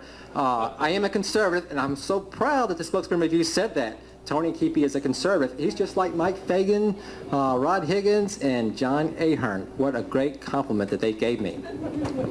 But as a conservative, these are not issues that we take up. We do not take issues on elephant hooks. That's a priority for our city government. What a waste of time. We could have been spending time doing something better. Climate change, Monday night is going to be a major issue. It's going to be, the council will be flooded. I saw a Facebook post today calling for everybody to be there, so you know the climate change activists will be at city council, and they're going to pass this.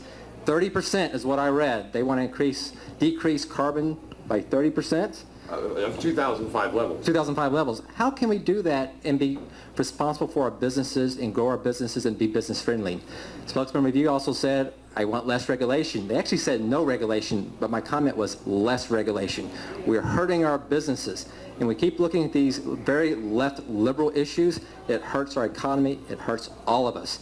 But what was the other one? We had climate change, hooks, just all issues that we don't want to waste our time with. Sanctuary city and the tax on the Sanctuary coal. cities, I have been hammered on that, especially by the Spokesman Review, because I told them it needs to go through November, be on the ballot, and we can vote if we want to be a sanctuary city or not. Right now, we say the police can't ask you of your status. You go get a job, you don't have to say your status. That's totally wrong. We're giving jobs to illegal immigrants, and this is not what we need to be doing.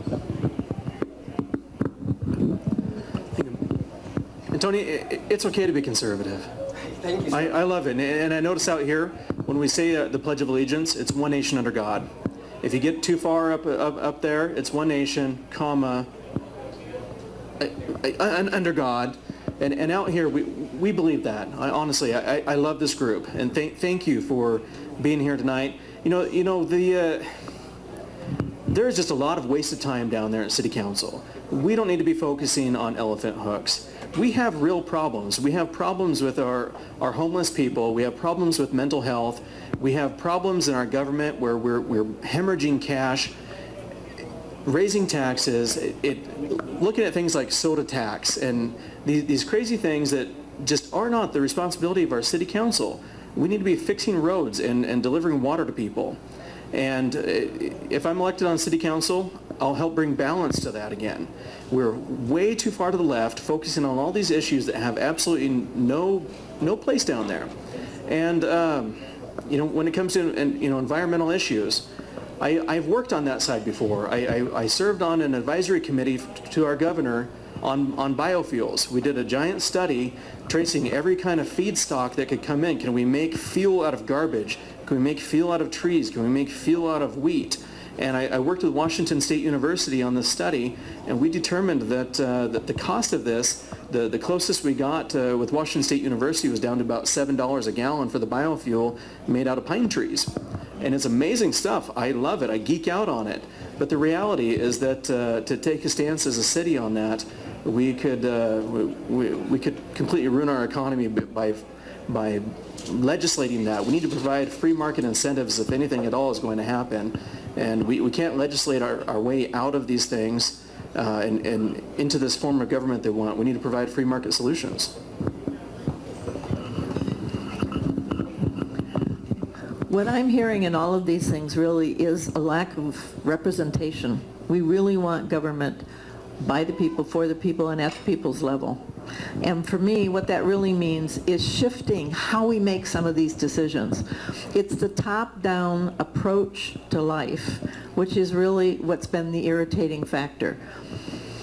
So discussion is really part of the solution, in my view. One of the things that I've done in my life is learn how to bring people together who have really different viewpoints. And the value of that is that when people really sit and talk to each other, not yak at each other and not state their point of view, but inquire with each other about why they think they do and what is important about what they're trying to make happen for them, you come up with solutions that you had never even anticipated. And I have seen this happen over and over again. This is something that I would like to see us do more with government. It's a two-way street, however. Government needs to be open to people and responsive to people, and people need to be available to government. If you want to have an input on City Hall, you don't go down to the City Hall meeting, you send emails. You talk to people before they've made the discussion. You don't talk to them after they've made the discussion. You've got to get in there early. And that's really what we mean when we're saying about communication, making the discussion happen before we make the decisions. One of the things, and I know Brian Beggs is not a real big, has not got a real big fan base here, but one of the things that he is doing is he's trying to create a ballot initiative to pay for sidewalks. If you've been in Spokane and you know the streets are bad, the sidewalks are just as bad. You can't walk down the sidewalk. You're taking your life in your hands, and you can't walk out at night on your sidewalk because you'd kill yourself. It's a huge problem. It's many millions of dollars. We don't have the money to do that. That's just a fact of life. So if you're going to fix it, the question is how. So he wants to do a ballot initiative. Okay, fine and good. Now he could do a ballot initiative. He certainly has the capacity. But what we're doing is we're having discussions. He's gone to the neighborhoods, and now we're going to the districts to get input on that so that they can actually write that initiative. And I want to see more of that happen. Okay. Thank you, candidates. Our second question has to do with road diets. A city traffic revision would narrow a portion of North Monroe Street to a lane in either direction and a turn lane in the middle. Many businesses, commuters, and neighbors are opposed to the plan. The question, what is your philosophy on road diets in general and the North Monroe Street project in particular? And we'll start with Tony. I was an entrepreneur, a business owner, and I went through a road construction and a building remodel. I know what it does to businesses. I understand. I feel for these businesses on Monroe because I don't see them making it 2 years of road construction. But if you want to know what a road diet is, I live at 40th and Regal. 4 lanes goes down to 2 lanes at 44th to 57th. 2 lanes, there's so much traffic, you can't even make a right-hand turn onto Regal to go to 57th. It takes you 45 minutes just to get to the post office, which is 10 blocks away, and get back home. This is what's going to happen to Monroe. Use Regal as an example because our neighborhood councils wanted safe streets, 2 lanes, did not want 4 lanes. Last week, 2 weeks ago, a car broke down in front of McDonald's on Regal. Traffic was backed up all the way to 57th because you could not get around there. And everybody asked me, Tony, did you get pictures of that? I wasn't even thinking about it. I wish I had. But you can't take 5 lanes to 3 lanes. As I've been doorbelling on the South Hill, I have citizens tell me they go north of town every day to work. They're concerned, how am I going to get there? 5 lanes to 3 lanes, it's going to take me an hour to get there. 60,000 cars a day go up in Monroe, and we want to go from 5 lanes to 3. When I was there a couple weeks ago, I counted 25 cars in 2 lanes going each way. Now you've got, instead of being 2 lanes, those 25 cars are in 1 lane. It's going to take a couple lights to get through. It's going to be awful. It's not right for our citizens. It's not right for our businesses. And it's going to be bad economic policy.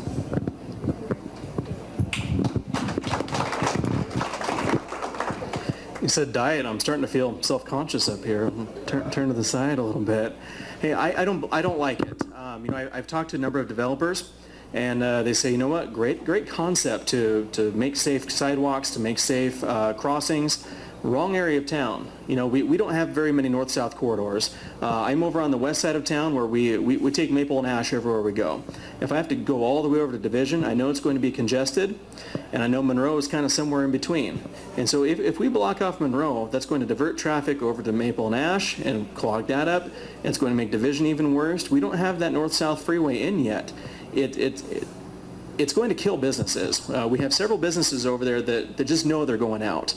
We've got several that kind of are in between, saying, you know what, we might survive, and we hope for the best, and maybe when it's done, we'll get some foot traffic in here. And then we just have just pretty much every driver that goes up and down there just livid over this thing. Cutting down from 5 lanes to 3 lanes is just unfathomable. I don't know how they came up with this idea. and we're going to spend money, we're going to test it out, see if it works, and it's not going to. It's going to irritate drivers. It's going to cause safety concerns with getting out of downtown and trying to get up to the north side, and people are going to be jogging in and out of the residential areas to find a street that they can get up. Rush hour traffic going through there is going to be insane, and I don't think it's going to do one bit of good for the businesses there. It's going to take a long time for Spokane to get used to this. And we used to have a 3-lane thoroughfare through there, and we widened it to 5 lanes. Just because of this, because to prepare for our population growth. So I don't see how it's a great idea to shrink that back down now that we're a bigger city than we were back then. We made the decision then to widen it. We should not be reversing that decision to shrink it down.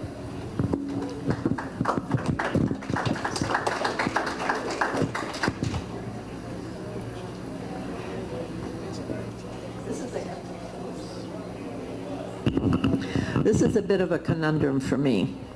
I truly understand the business issue of of suffering through diminished business. I've seen what they've done on Sprague. It's horrible. It's difficult to be down there. So I have really strong concerns on that. The neighborhood council actually wanted this, was a driver for it. So there's a community that really does support it. One of the things that I saw that really made a big difference for me was the diagram about how wide the street actually is and how wide it should be if it actually fit the 5 lanes. And it doesn't fit. Those lanes are much narrower than they really should be to be safe. And that for me was a really, really strong diagram. So I can understand why it should be designed to fit the space that's actually there. I do get the north-south freeway issue. It is a corridor, and people are going to want to go up and down, and that could be a problem. I don't know a good answer, and this is why I'm back to talking to people again before we do stuff. There are so many facets of this. It's not, I don't believe, an easy yes or an easy no. I think there are things on both sides. And I think if we had talked beforehand, we might have a different solution that would work.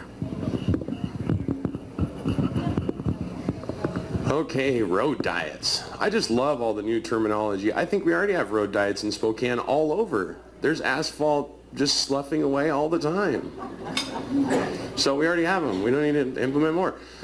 But seriously, one of my first jobs was delivering pizza. And before that, I rode a lot of bicycles, never thought about a bike lane, so we're spending money there. Road diets. Monroe is unsafe. I have a 2-car trailer. I have a Class A CDL. Monroe, I think, with the 5-lane configuration, needs to be dealt with. It is a safety issue. I've driven that road thousands of times in my life. So I think going to 4 lanes would be a great idea. Get rid of the center turn lane. There's many roads like that, just like Crestline. By the way, they're talking about doing a road diet on Crestline. So I actually am the chair of the Minnehaha Neighborhood Council. I became the chair because I had an issue with the fact that our neighborhood school did not have school safety lights. Studies show that school safety lights slow traffic 7 miles per hour. That's traffic calming. That's another cool term. But it's actually needed to save lives and keep children safe. So I went to the council meeting, neighborhood council meeting, and they saw how active I was and how informed I was about government. They elected me the chair. 5 people. 5 people could make a decision for me to choke down Euclid Avenue, which I live on, which is 4 lanes wide, and cause everyone to take longer to get to work. It could make them maybe die because emergency services couldn't get to them. That's not governance, because That's not elected by all of the residents of my neighborhood. So I think the decisions need to be made by engineers and by elected leaders that are going to make smart decisions for the citizens. And by the way, I have a Class A CDL. District 1 is the place that work gets done. It delivers all the food to Spokane. It's where the services are, the contractors, the landscapers, the people that do house cleaning, you know, all of us with Class A CDLs. You want to shrink down these roadways and we can't turn the semis, don't ask us to deliver your couches. Great. Thank you, candidates. Next question has to do with road infrastructure, and we'll start with Brian. For years, city voters have been promised better roads from nearly every city council candidate. With the exception of the downtown core and major arterials, many residential streets are in disrepair. So this is two questions. First question, do you agree or disagree with this analysis? And number two, will you pledge to make repair of crumbling residential streets a priority if elected? And we'll start with Brian. You know, I grew up in a neighborhood where we still have a lot of dirt alleys over there. We even have some unpaved streets over there, and they're slowly getting there. Actually, they're not getting there. We've had these unpaved alleys. I'm 38 years old. We've had them as long as I can remember. And it's a balance. It's a matter of priority. If we're not going to raise our taxes up, we need to prioritize which roads get fixed first, and that's just a fact. I don't think we need to prioritize that based on maybe our South Hill streets get fixed first, our North Side streets suffer. I think we need to have some fairness there and a balance. I'm just a realist on that one. But we do need a better solution. We do need better roads. And I know that everybody stands up here and says, I'm going to fix your roads, but I think between the three of us in there in City Council, I think we'll do a great job in there to get the right materials to fix the roads. We'll do it the right way and find creative solutions so that it doesn't cost an arm and a leg to the citizens.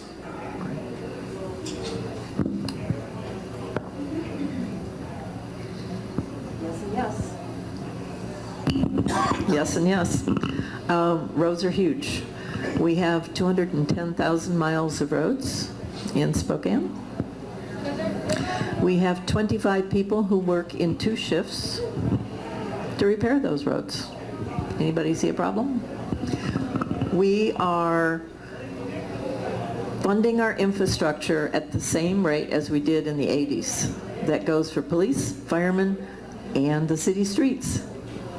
We've not really, as Tim said, really done those roads, really repaired them. It's all cosmetic. It looks good for a few months, and then it's trashed again. That's a waste. That's an absolute waste of money. So we need to do it right. And yes, I would absolutely work on it. Part of my background is business process improvement, and I have to say I could probably do more as a consultant than I can on City Hall, but at least I know the questions to ask. All right, well, I learned my lesson about city government and roads when I think I was 20 or 21 when I bought my house where I live now. And there was some construction going on and some new houses got built around the area, and I thought for sure that road next to my house would get asphalt. No, it's still a dirt road.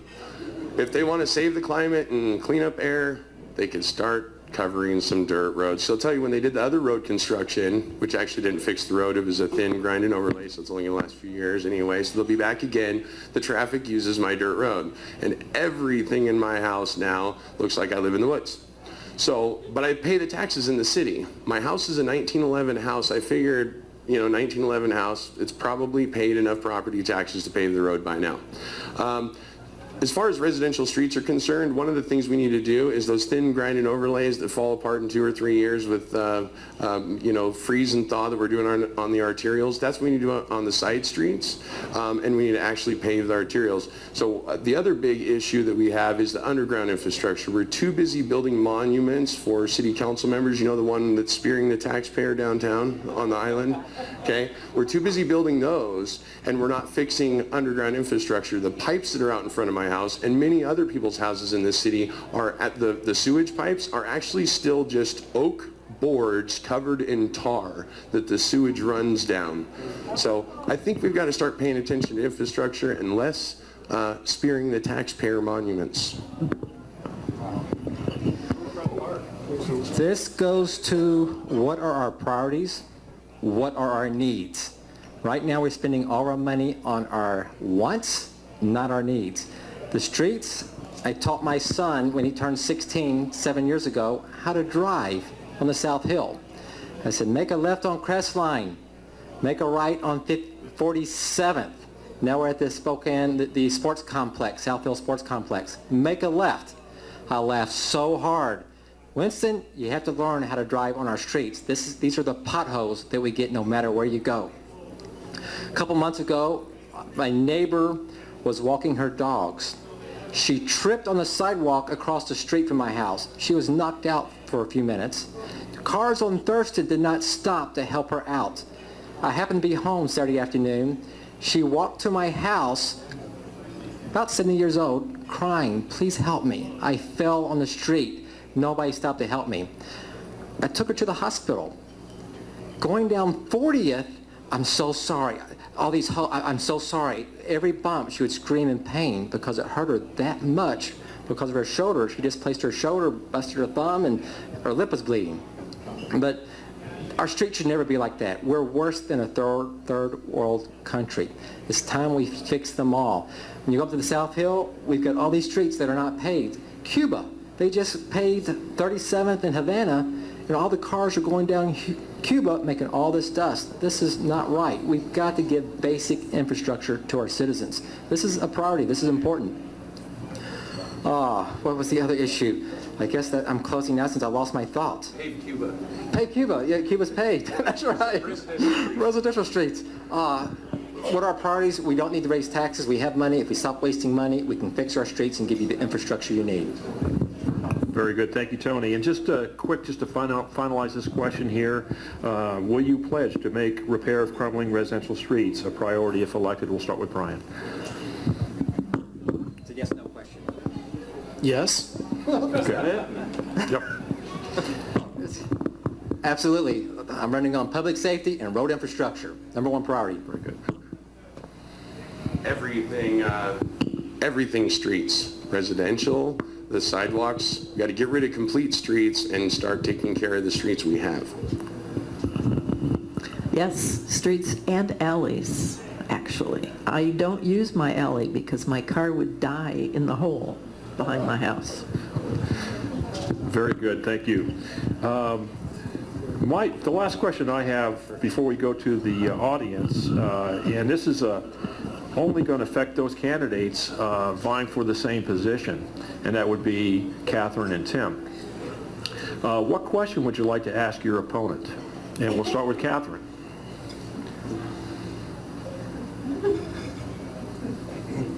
I have no idea. Actually, I've never thought about it. Why don't you go? Let me think. Okay. You're in the same boat.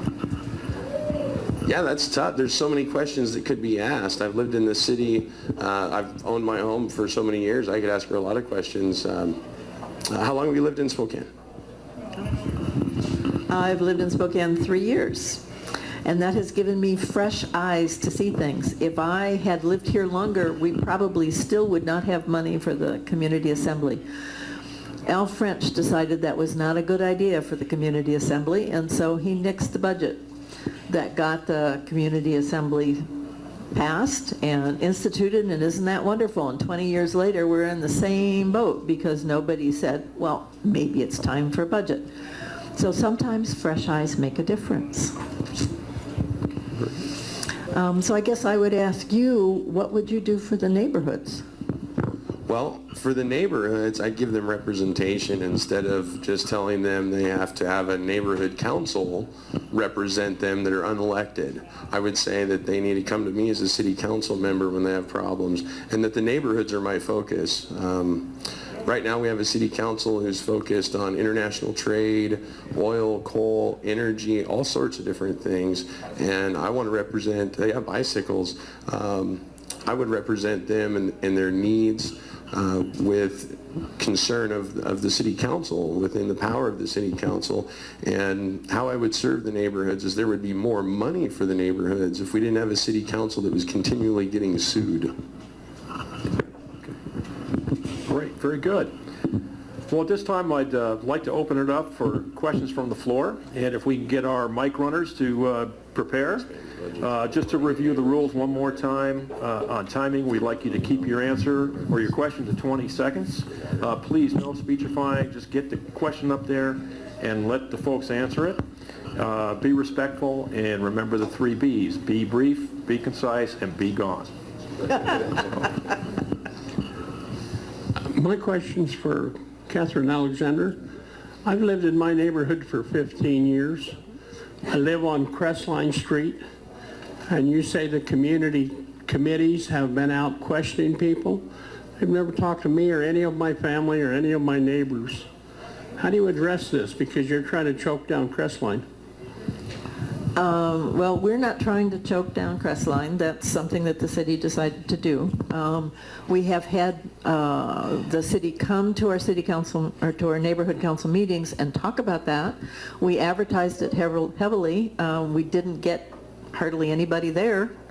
So when people don't come to meetings, it's really hard to share information. There's not that many of us to go from door to door. I am doing door-to-door belling. I have not done our neighborhood yet, so I will probably be knocking on your door in the not too distant future, and you can share anything you'd like with me. But we would love to see you at the neighborhood council meeting, which is actually tomorrow night at 6 o'clock at the Northeast Community Center. So you're welcome. Are you going to respond to that as well? Mind if I respond to that as well? Because I'm a neighborhood council leader and I'm in the district.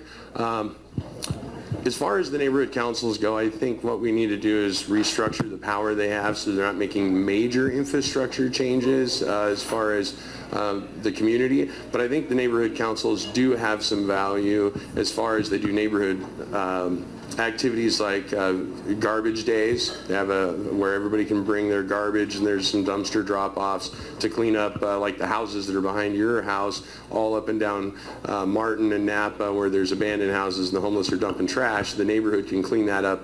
So that's something the neighborhood council, I think, can do rather than giving recommendations to the city on doing more road diets. So I think that the neighborhoods have an active role, but they are volunteers, so they can't come out to your house and ask for your opinion on things, which is why I don't think they should have the power they currently have. My question is for Catherine.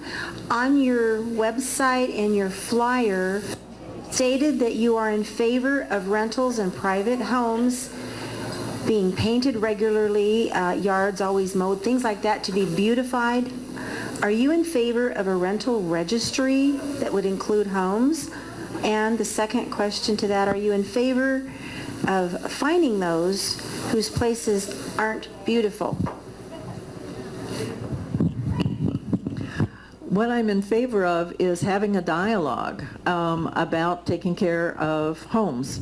And that's two-pronged. We have people who own their homes who don't really take care of their home, and I think there's a sadness. That's been one of the things that I've discovered in doorbelling. It's really, there are some such beautiful homes, so well cared for, just absolutely magnificent. And they're like 3 on a block. And it just breaks my heart that the home next door is a mess. Now, I don't know why it's a mess. I don't know if it's owned by somebody or if it's a rental. There's no way I can tell. But I would really like to stimulate that. And I have some ideas actually to stimulate home ownerships and having paint available and to do things that might help people who own a home actually think about cleaning it up. The rental part is a different issue. When I talk with the Landlord Association, I hear wonderful stories about how they care for their tenants, how they take them birthday cakes, what a good relationship they have. And I've also heard horror stories, and one of my businesses was a cleaning business. I have cleaned up after tenants. I can tell you some of the tenants are horrible and have done things you would not believe to houses. So there is some real pain there, especially for small renters where they're renting their father's house or a couple of houses that they have for their retirement. It's not an either-or question. It's a question of what can we do, the three units, the landlords, the tenants, and the city, to work together to keep our housing the way we want it. We want a city that's beautiful. We don't want a city that needs a can of paint. So what do we do about that? So it's an us question, not an I have the solution for you question. I appreciate your clarifying that, because that's not how your flyer stated it, so that's why I asked the question. Okay. But as a realtor, I can tell you that many of the homes that I have worked with are elderly. I specialize And with there's that seniors, too, yep. and they do not have the money. Right. And to have them be fined or something Right, else in spite right. of dialogue would really be a bad thing. Right, and I wouldn't, no, there's got to be another way. And there's volunteer hours. I mean, that's one of the things that we looked at a little bit in our neighborhood council, actually, is trying to do some service. I guess United Health had 72 people that we could have for a day. Now, if we could have had them for 2 days, we could have painted, because you have to scrape before you can paint, and it would have taken 2 days to do that. Well, we couldn't do it in 1 day.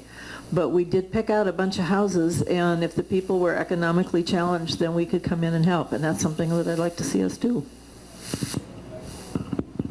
Okay, I'll respond to that, and I don't know if I'm even going to answer the question, because no, and no, I think, was my response, because really what we need to do is not get Spokane sued over and over and over again, because one of the things that Spokane's getting sued about is that they issued a levy on property taxes, and then they promised the seniors that they wouldn't get taxed, so they don't have the money to upkeep their house, they can't afford to pay people to come fix it, and the landscapers are out making $11 or $30 an hour, whatever it is, with sick pay and sick leave and time off and whatever the rules the state wants to come up with, and the city. So what we need to do is decrease their burden. But currently, right now, our elderly are paying a tax that they told they weren't going to be paying, and the city is in a lawsuit because they're forcing them to pay it. So who's going to pay for that? Well, the same elderly people that can't afford to fix their houses. So I think we just need leadership that's going to stop the bleeding of our seniors and their wealth that they have accumulated in their lifetime, because I think we've bled it off already. Most of the seniors I know are paying more to live in their home now, just in property taxes and insurance, than they were paying for it when they were buying their house when their children were growing up.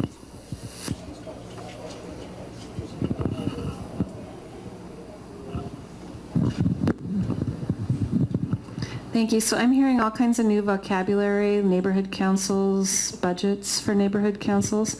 But my question to you, I have 3 businesses in the city of Spokane, and I pay a 25% utility tax, and I understand that that may go up again.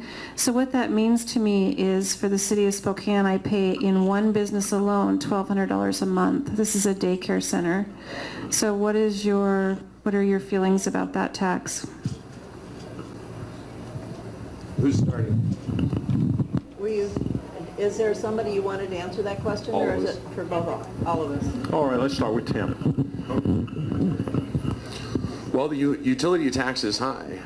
Currently, one of the questions I've been asked that kind of has to do with this is what are you going to do in the next 5 years? And, well, actually, I only have 4 years if I get elected, and I have to run again. We're going to be dealing with the same problems that have been created over the last 30 years for at least the next 4 to 8 years. I hope I get 8 years to serve, because then we can start solving them. Because we have to stop the bleeding, because a lot of these taxes that have been increased, just like the parking meters downtown, those are to pay for lawsuits. And so until all those debts are paid, I can't say that we're not going to pay a debt. So we have to keep certain revenues in place to pay those debts, because we had bad leadership that was elected by the people. We need better leadership so that we can start reducing some of those liabilities because of bad decisions. So I think with the utility tax, we need to look at where all that money is going. We need to see how efficiently it's collected, because one of the big problems we see, I don't know if you saw the income tax in Seattle, they're actually going to spend, I believe it was 40% of the money that they're going to collect in income tax to collect it. So there's some major issues in our city government and administration. Of course, there's an issue with unions. I think that we can use some attrition, but there's currently staff that are put in places to collect these revenues that we don't need. There's duplication, and we have technology that have basically taken over their job, and so they sit at a computer that does all the work. So I think we can save the money in the long term, but it's going to take some time. I think we're overtaxed, period. And I know $1,200 a month in taxes, with that, you have to raise your goods. The cost of your goods that you're selling, your services, you have to sell more. The person using your services is paying more, all because we have to pay more in taxes. Wouldn't you rather have that $1,200 yourself so you could spend it the way you want to spend it, and you could charge less prices, have more affordable housing if we weren't so taxed heavily? I just got car tags, so renew my car tags. $20 TBD. Oh, to be determined. What tax is this? The tax for our roads. Well, we got an extra road tax.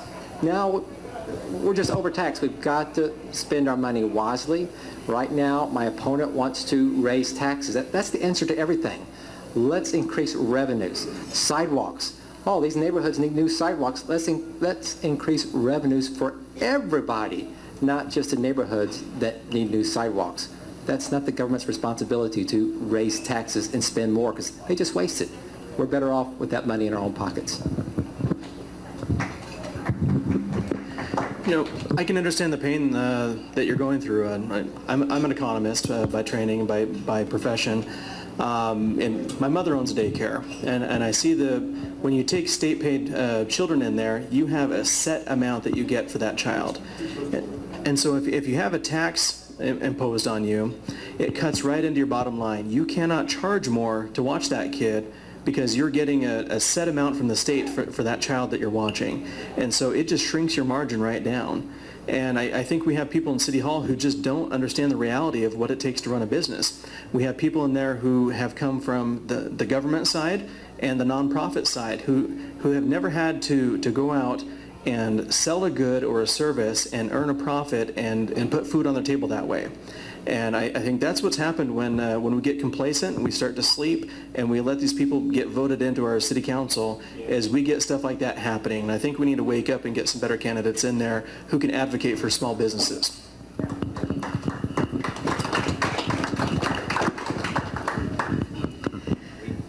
You know, we're really busy fixing all the little pieces. And then we have problems because the little pieces fight with each other. And money that you take out from one place hurts something else. And money that you put someplace else hurts something else. That's really what we're fighting. We need to really rethink how we're funding everything. We are going to be getting less money from the federal government. We're going to have to rethink how we pay for what we want and what we want. It's not going to be easy. It's going to be a painful time, I do believe. But we are going to have to think in wholes instead of all these thousands of little pieces we have running around. It makes all of us crazy. You can't manage it. They conflict with each other. Every time you say, oh, but this part doesn't work, we have to fix it. Oh, no, that part doesn't work, we have to fix it. It's nuts. It needs to be rethought of as a whole. It's not working, period. We have time for one more question. Right here. We have time for one more question from the audience. Okay, back to the topic about road diet. Wouldn't it make more sense if we must have bike lanes, maybe pick a street that's like parallel to the street that you wish to put a bike lane on? For an example, I have seen streets that are wide enough, they don't have a center line, like Boone, like a certain part of Spokane. Boone Avenue is very wide. I think they could put a bike lane there. Or, I mean, they don't even have to put a bike lane. They can just say this is safe for bicycles, because it's a very wide street, doesn't have a center line, but it's very wide in certain spots. There are other streets that may be wide, and then maybe have sort of a right-of-way, you know, for the adjacent streets. Some kind of a yield sign, like yield to bicycles or something like that, so it'd be safe for bicyclists. I mean, that's one idea, instead of making Hamilton taking a lane away from Hamilton or Monroe or Crestline to make it for bicycles. I had a bicycle once before it got stolen, and when I wanted to go about a mile away, I just used a side street because it was safer than using Crestline. I will start with that. Bike lanes, don't we love them? I've been doorbelling, talking to citizens up on High Drive, and they just tore up High Drive, made a nice, beautiful street, but they lost their property. They're upset because the bike lanes took property away, and they had to make special driveways into their house just to get in and out of their house. We spend $65,000 per mile to have a bike lane. This is not a priority. This is a want. We want bike lanes. It's not what we need. We've got to stop wasting our money like this. As I've talked to our citizens on High Drive, cars drive too fast. Nice lanes, there's no potholes. They're driving 50 miles an hour. Those that use the bicycle lanes are afraid to ride their bicycle because cars are driving too fast. So we have a major issue here. We want to look beautiful, look nice, but bike lanes and wasting our money there is not needed. I can't remember which magazine it was recently, but we were voted one of the most fit cities in the U.S. Because we do things like we promote biking to work, and we promote outdoor activities, and a lot of people move to Spokane because of that. So I feel like we do need to have that in our mind, that there are a lot of people who love to bike to work, they like to be fit, and they like to be active. But I believe there's a balance, and there is, and I love creative solutions. That's a creative solution. Can we look at that? Can we look at educating people on which streets are the most safe? I think we can do more than what we're doing right now, but also at the same time not costing our homeowners an arm and a leg, or losing property, or decreasing our business because we have bike lanes going down the middle of the streets and disrupting our traffic. So I think we can do a lot better job and accommodate both. In truth, bikes and cars don't mix very well, and neither group is very happy with the other. So I would love to see bike lanes designed so that they really are not where the cars are.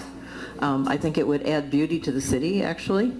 I came from Boulder, and Boulder does a lot of that. It would take some design, but I think your idea of picking wide streets, certainly Sharp is one that comes to mind. But really thinking about how to make it beautiful to bike to work and not put it on the streets unless it's absolutely necessary. So as an avid bicyclist that I was, till my knees and my back were a little wore out, and I had teenagers because I can't haul my kids to school on my way to work or something on a bicycle, or lumber, or bike lanes just don't work for most people. Tony is correct, it's $65,000 per mile of bicycle lane paint. That doesn't pay for the asphalt. So I think with like road diets, it's a little fuzzy. I think with like road diets, bike lanes are code word for somewhere to put snow. Okay? So I have a rule with my kids. Don't use bike lanes. That's the new bike rule. My first bike rule, my only bike rule, was don't get dead. And the reason why I tell them not to use bike lanes is because the people that are out there texting, or that are on heroin or meth, driving in their 4,000, 5,000, 6,000 pound cars, that white lane's not going to stop them. So I learned about freedom. Before I read and understood the Constitution, the thing that taught me freedom was my bicycle. There were no rules except for don't get dead. So why do we take that lesson away from our children? Do this, do that, wear your knee pads, do all these things on the streets, when I rode every inch of the city of Spokane. I rode like 15, 20 miles a day. I never once thought about a bike lane. So the people that want to ride their bike to work, they could have in the 80s, and they can now. Okay. We've got a time for one, maybe two more questions if they're quick. So we'll start with this gentleman over here. Climate change and global warming. It's climate versus weather. North America has temperate climate. Other areas of the globe have tropical and semi-tropical. So the weather changes seasonally. So since you know that now, what will you do to stop the insanity of climate change proponents and its costs? Climate doesn't change. The last time that climate changed in North America was during an ice age. We'll start with Brian. You know, I'm not sure that that's a city council issue. I want to fix potholes. To be honest with you, I don't know that we need to be spending all this time as a city council putting in money to do studies, spending on our hours, debating whether or not that's the case and what kind of stance we should take as a city. I don't think that's part of the responsibility of a city. But you know, I also believe in free market solutions, and there are a number of great things out there that can help us have clean air and clean water and clean soil without legislating it to death, providing free market incentives and solutions to give us a pollution-free environment, and that's outside of the purview of the city council. Catherine? Yeah, I don't see that the city council has a lot to do with that as well. Yeah, it's not really the city council, but we have done a lot of things in Spokane that are great. I actually was part of a recycling program as a teenager. I recycle everything. Even my race car is recycled because it used to be a street car. So, you know, I think there's a lot of things that we can do. You know, we have 4 seasons. Most of our bad weather, political and otherwise, actually comes from the coast.